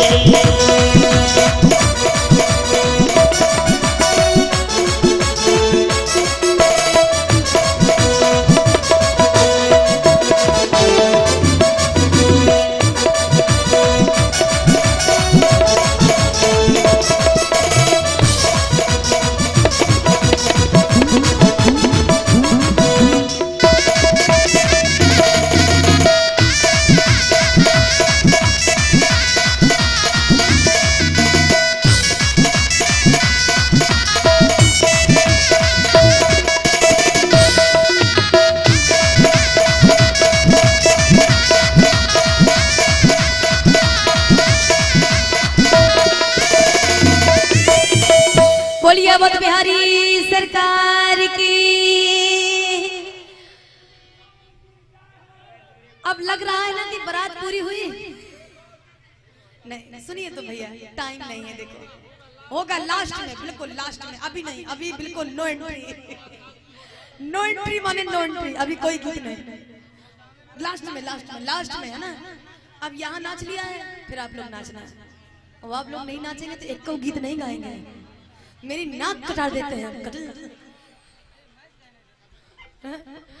आज बारात जिस समय जनकपुर में पहुंची, भव्य स्वागत हुआ। गोस्वामी बाबा बड़ा प्यारा वाक्य देते हैं। मिथिलावासी पता है क्या कह रहे हैं?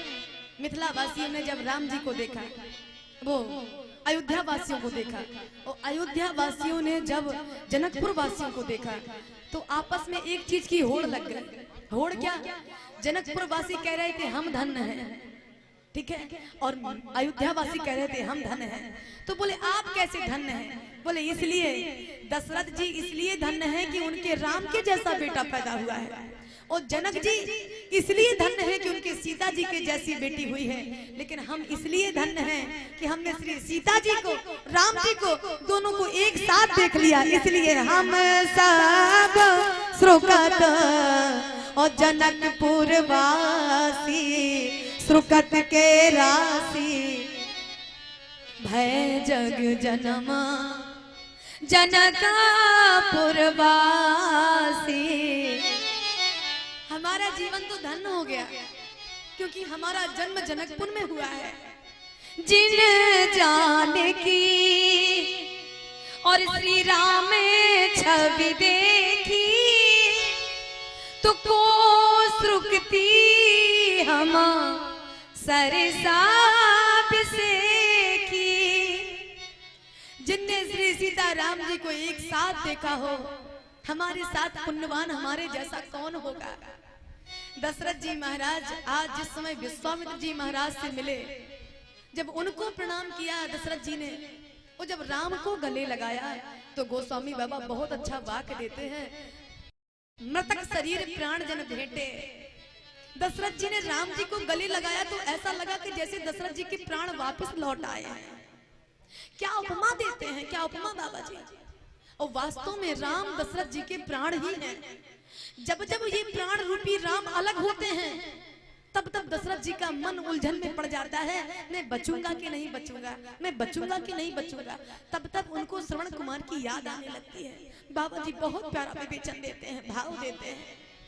आज जिस समय भगवान श्री राम को सजा करके घोड़े पर बैठाला गया, यहाँ की कथा बड़ी प्यारी है, लेकिन वो करूं क्या, समस्या तो वही होती है ना समय की। राम जी जिस समय घोड़े के ऊपर बैठे तो तुलसी बाबा कहते हैं ऊपर से समस्त जितने देवता थे, भगवान शंकर, ब्रह्मा जी, देवराज इंद्र, माता शारदा, गोस्वामी बाबा लिखे चौपाई, जे तुरग पर राम विराजे तो गति बिलोक खगनायक लाजे। जिस घोड़े पर राम जी बैठे थे तो ऐसा लग रहा था कि राम जी जब जब बैठे हैं तो गरुड़ के ऊपर बैठे हैं, लेकिन आज पहली बार ऐसा लग रहा है जिस समय घोड़े के ऊपर राम जी बैठे तो उस समय खगनायक माने गरुड़ जी को भी लज्जा आ गई कि मेरा स्वामी आज काम के ऊपर बैठने जा रहा है। तुलसी बाबा ने बहुत अच्छा प्यारा वाक्य लिखा है, बाज बेस जनु काम बनाया। काम माने अच्छा, इसका मैसेज बहुत प्यारा है। जब संसारिक व्यक्ति अपना विवाह करने जाता है तो काम उसको घोड़ा बना लेता है, वो घोड़ा बन जाता है, काम उसके ऊपर बैठता है। उसके मन में बराबर स्त्री का चिंतन चलता रहेगा, पुरुष के मन में बराबर स्त्री का चिंतन चलेगा, और स्त्री के मन में पुरुष का चिंतन चलेगा। इसका तात्पर्य है कि ये जो विवाह होने जा रहा है ये राम में नहीं, ये काम में होने जा रहा है। अन्य किसी का चिंतन नहीं आ रहा है, स्त्री को पुरुष कहा रहा है और उस पुरुष को स्त्री कहा रहा है, ये राम में नहीं था। लेकिन जिस समय काम आया, तुलसी बाबा कहते हैं वो घोड़ा बन गया, राम जी उसके ऊपर जिस समय बैठे तब जाकर बाबा जी कहते हैं जब तक ये काम राम का घोड़ा नहीं बनेगा। समझ रहे हैं, काम माने इच्छाएं हमारी, ठीक है, जब तक ये हमारी घोड़ा नहीं बनेगी और जब तक हम लोग इसके ऊपर नहीं बैठेंगे, काम को नीचे करो और उसको घोड़ा बनाओ और उसके ऊपर बैठो, जब तक ऐसा नहीं करेंगे तब तक सीता रूपी भक्ति की कृपा कभी नहीं हो सकती हमारे ऊपर। काम को घोड़ा बनाना ही पड़ेगा। और राम जी जिस समय बैठे तो गोस्वामी बाबा लिखते हैं, बाज बेस जन काम बनावा, जन बाज बेस बनाए मन से राम हित अति सोहई। जन बाज बेस बनाए मन से आपने बैबल रूप गुणगत सकल भुवन विमोहई।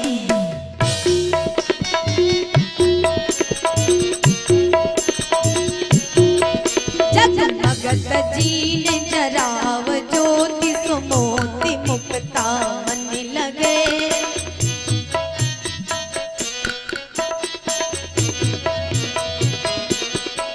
किंकन लगाम लगाम ललित बिलोक सुर नर मुनि ठगे।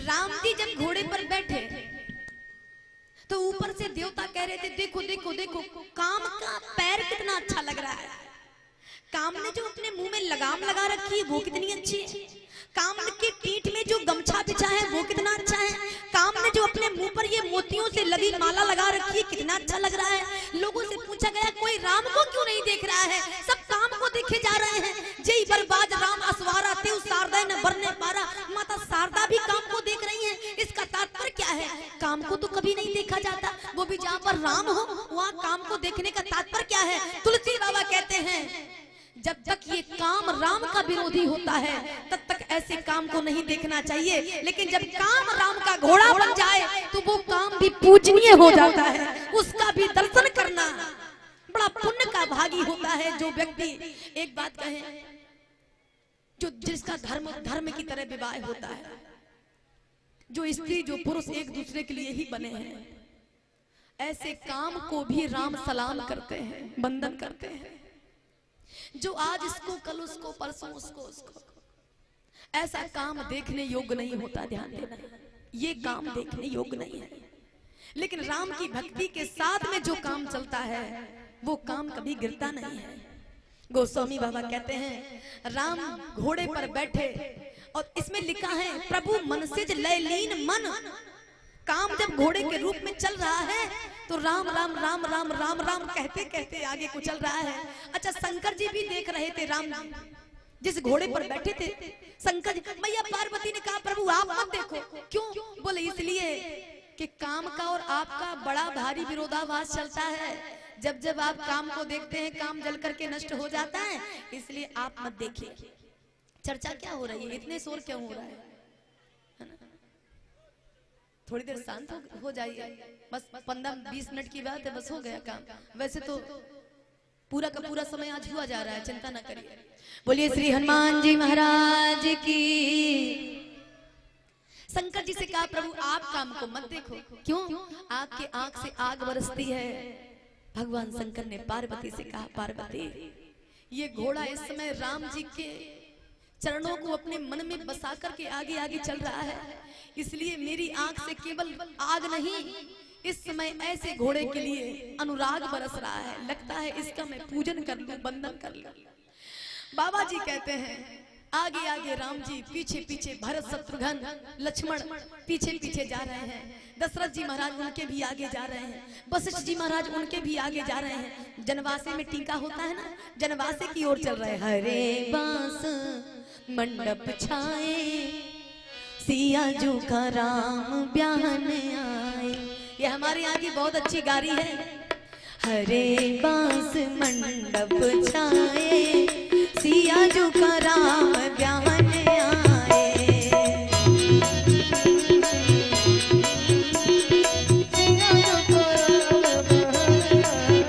तो हरे बांस मंडप छाए सिया जू का राम ब्याहन आए। हरे बांस मंडप छाए सिया जू को राम ब्याहन आए। ओ सिया जू का राम ब्याहन आए। सिया जू को राम ब्याहन आए। तो जब सिया जू की लिखत लगुनिया, जब सिया जू की लिखत लगुनिया, जब सिया जू की लिखत लगुनिया, जब सिया जू की लिखत लगुनिया, नारद पंडित बने आए सिया जू का राम ब्याहन आए। नारद पंडित बने आए सिया जू को राम ब्याहन आए। हरे बांस मंडप छाए सिया जू का राम ब्याहन आए। हरे बांस मंडप छाए सिया जू को राम ब्याहन आए। अब लगन के बाद में एक काम और होता है। जब मेरे राम को होत है टीका, तेरे राम को होत है टीका, जब प्रभु राम को होत है टीका, प्रभु राम को होत है टीका। रकम रकम कागज आए सिया जू का राम ब्याहन आए।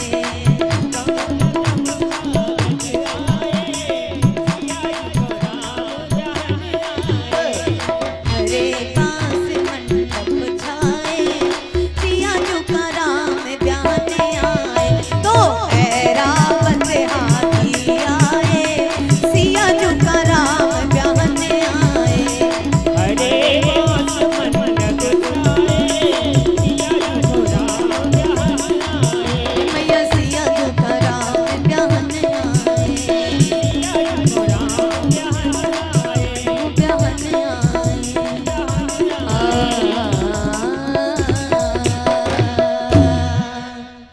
आज मंडप के नीचे जब भगवान श्री राम पहुंचे, बाबा जी कहते हैं माता जानकी को जिस समय ब्राह्मणों ने बुलाया, चारों वेद आकर के स्वयं आहुति देते थे, मनुष्य का रूप धारण किए थे। और जब अग्नि में आहुति डाली जाती थी तो देवता स्वयं रूप धारण करके जिस देवता के नाम की डाली जाती थी, और जैसे ही करें स्वाहा, अगर अग्निदेव के नाम की है तो अग्निदेव स्वयं साक्षात आकर के वो आहुति ग्रहण करते थे। ऐसा मानस में लेख आता है। और बाबा जी कहते हैं माता जानकी का रूप देख करके कोटे हूँ बदन नहीं बनाए वर्णत, जग जनई महिमा महा। उनकी सुंदरता का वर्णन किया नहीं जा सकता। माता जानकी को जब भगवान श्री राम जी के बगल में बिठाया गया, गोस्वामी बाबा बड़ा प्यारा वाक्य देते हैं। सारी क्रिया होने के बाद में जनक जी महाराज आज कन्यादान करने के लिए भगवान के पास में बैठे हैं। और वैसे जो ये रीत है ना कन्यादान वाली, हमारे यहाँ पर बहुत अच्छी कराते हैं। और यहाँ पर भय लगा करता है कि किससे क्या ऑर्डर दें, ठीक है। हमारे यहाँ पर कन्यादान का जो ये आज प्रसंग चल रहा है ना, कम से कम हमारे यहाँ 100-200 माताएं और ये सब बैठे हमारे भाई बंधु सब एक साथ मिलकर के कन्यादान लेते हैं। एक झांकी बनाई जाएगी तो फिर कन्यादान। लेकिन आज जैसा भी है अपने मानसिक रूप से आप मैया जानकी का कन्यादान जरूर करना, ठीक है। बोलिए मैया जानकी की। आज जनक जी और सुनैना माता की गांठ बांध करके जानकी जी के पास में बिठाया गया। आज हल्दी लगा रहे हैं भगवान श्री राम के पैरों में भी, मैया जानकी के पैरों में भी, हाथों में भी। और मैं विनती करूं, जिस दिन से लड़की के हाथ में हल्दी लग जाती है उसी दिन से वो पराई हो जाती है। बाबा जी बहुत प्यारा वाक्य लिखते हैं। लागे पखारन पाय पंकज प्रेम तन पुल का बली लागे।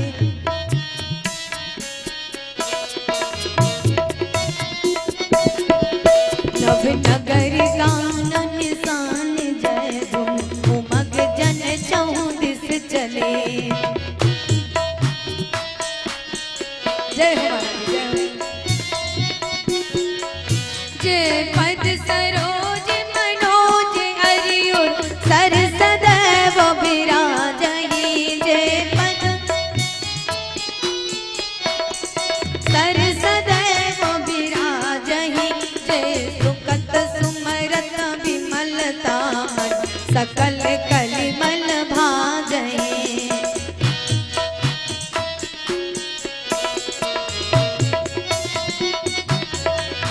जय परस मुनि बनिता लहै गति रहै। जय पातक मई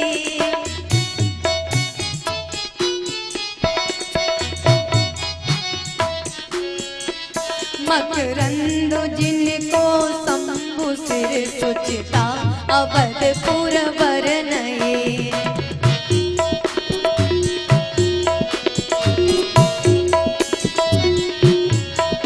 कर मधुप मन मन जोगी जन जन पाए अभिमति गति लहै। पाए अभिमति गति लहै। जय पद पखारत भाग्य भाजन जनक जय जय सब कहे। जय पद पखारत भाग्य भाजन जनक जय जय सब कहे। जनक जय जय सब कहे। जनक जय जय सब कहे। और जैसे ही कन्यादान हुआ बाबा जी कहते हैं, क्यों करे विनय विदेह कियो विदेह मूरत सावरी। ओ कर होम ओ विधिवत गांठ जोरी होने लागी भावरी। होने लागी भावरी। सिया रघुवर जी के संग पढ़ने लागी हरे हरे पढ़ने लागी बावरिया। सिया रघुवर जी के संग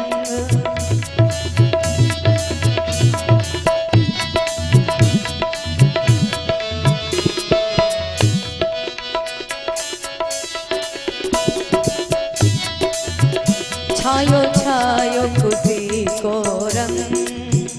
छायो छायो खुशी को रंग। पढ़ने लागी हरे हरे पढ़ने लागी बावरिया। छायो छायो खुशी को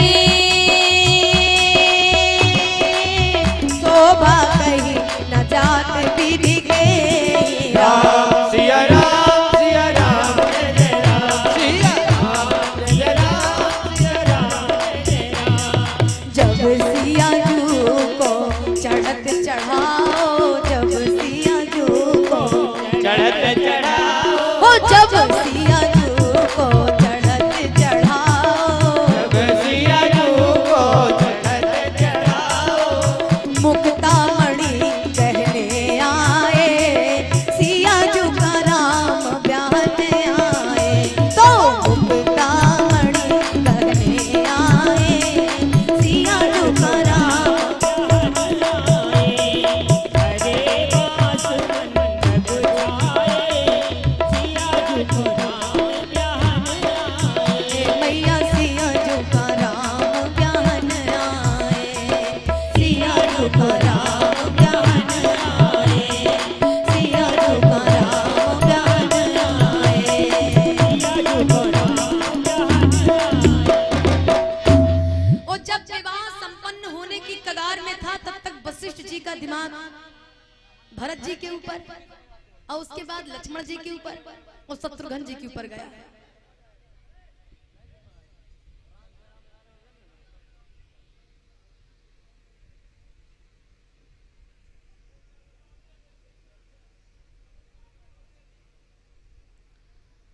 बोलिए सियावर रामचंद्र की, उमापति महादेव की, सब संतन की, सब भक्तन की जय जय श्री सीताराम। बाबा जी कहते हैं वशिष्ठ जी महाराज ने उसी समय जनक जी की एक पुत्री और है जिनका नाम है वो उर्मिला, ठीक है।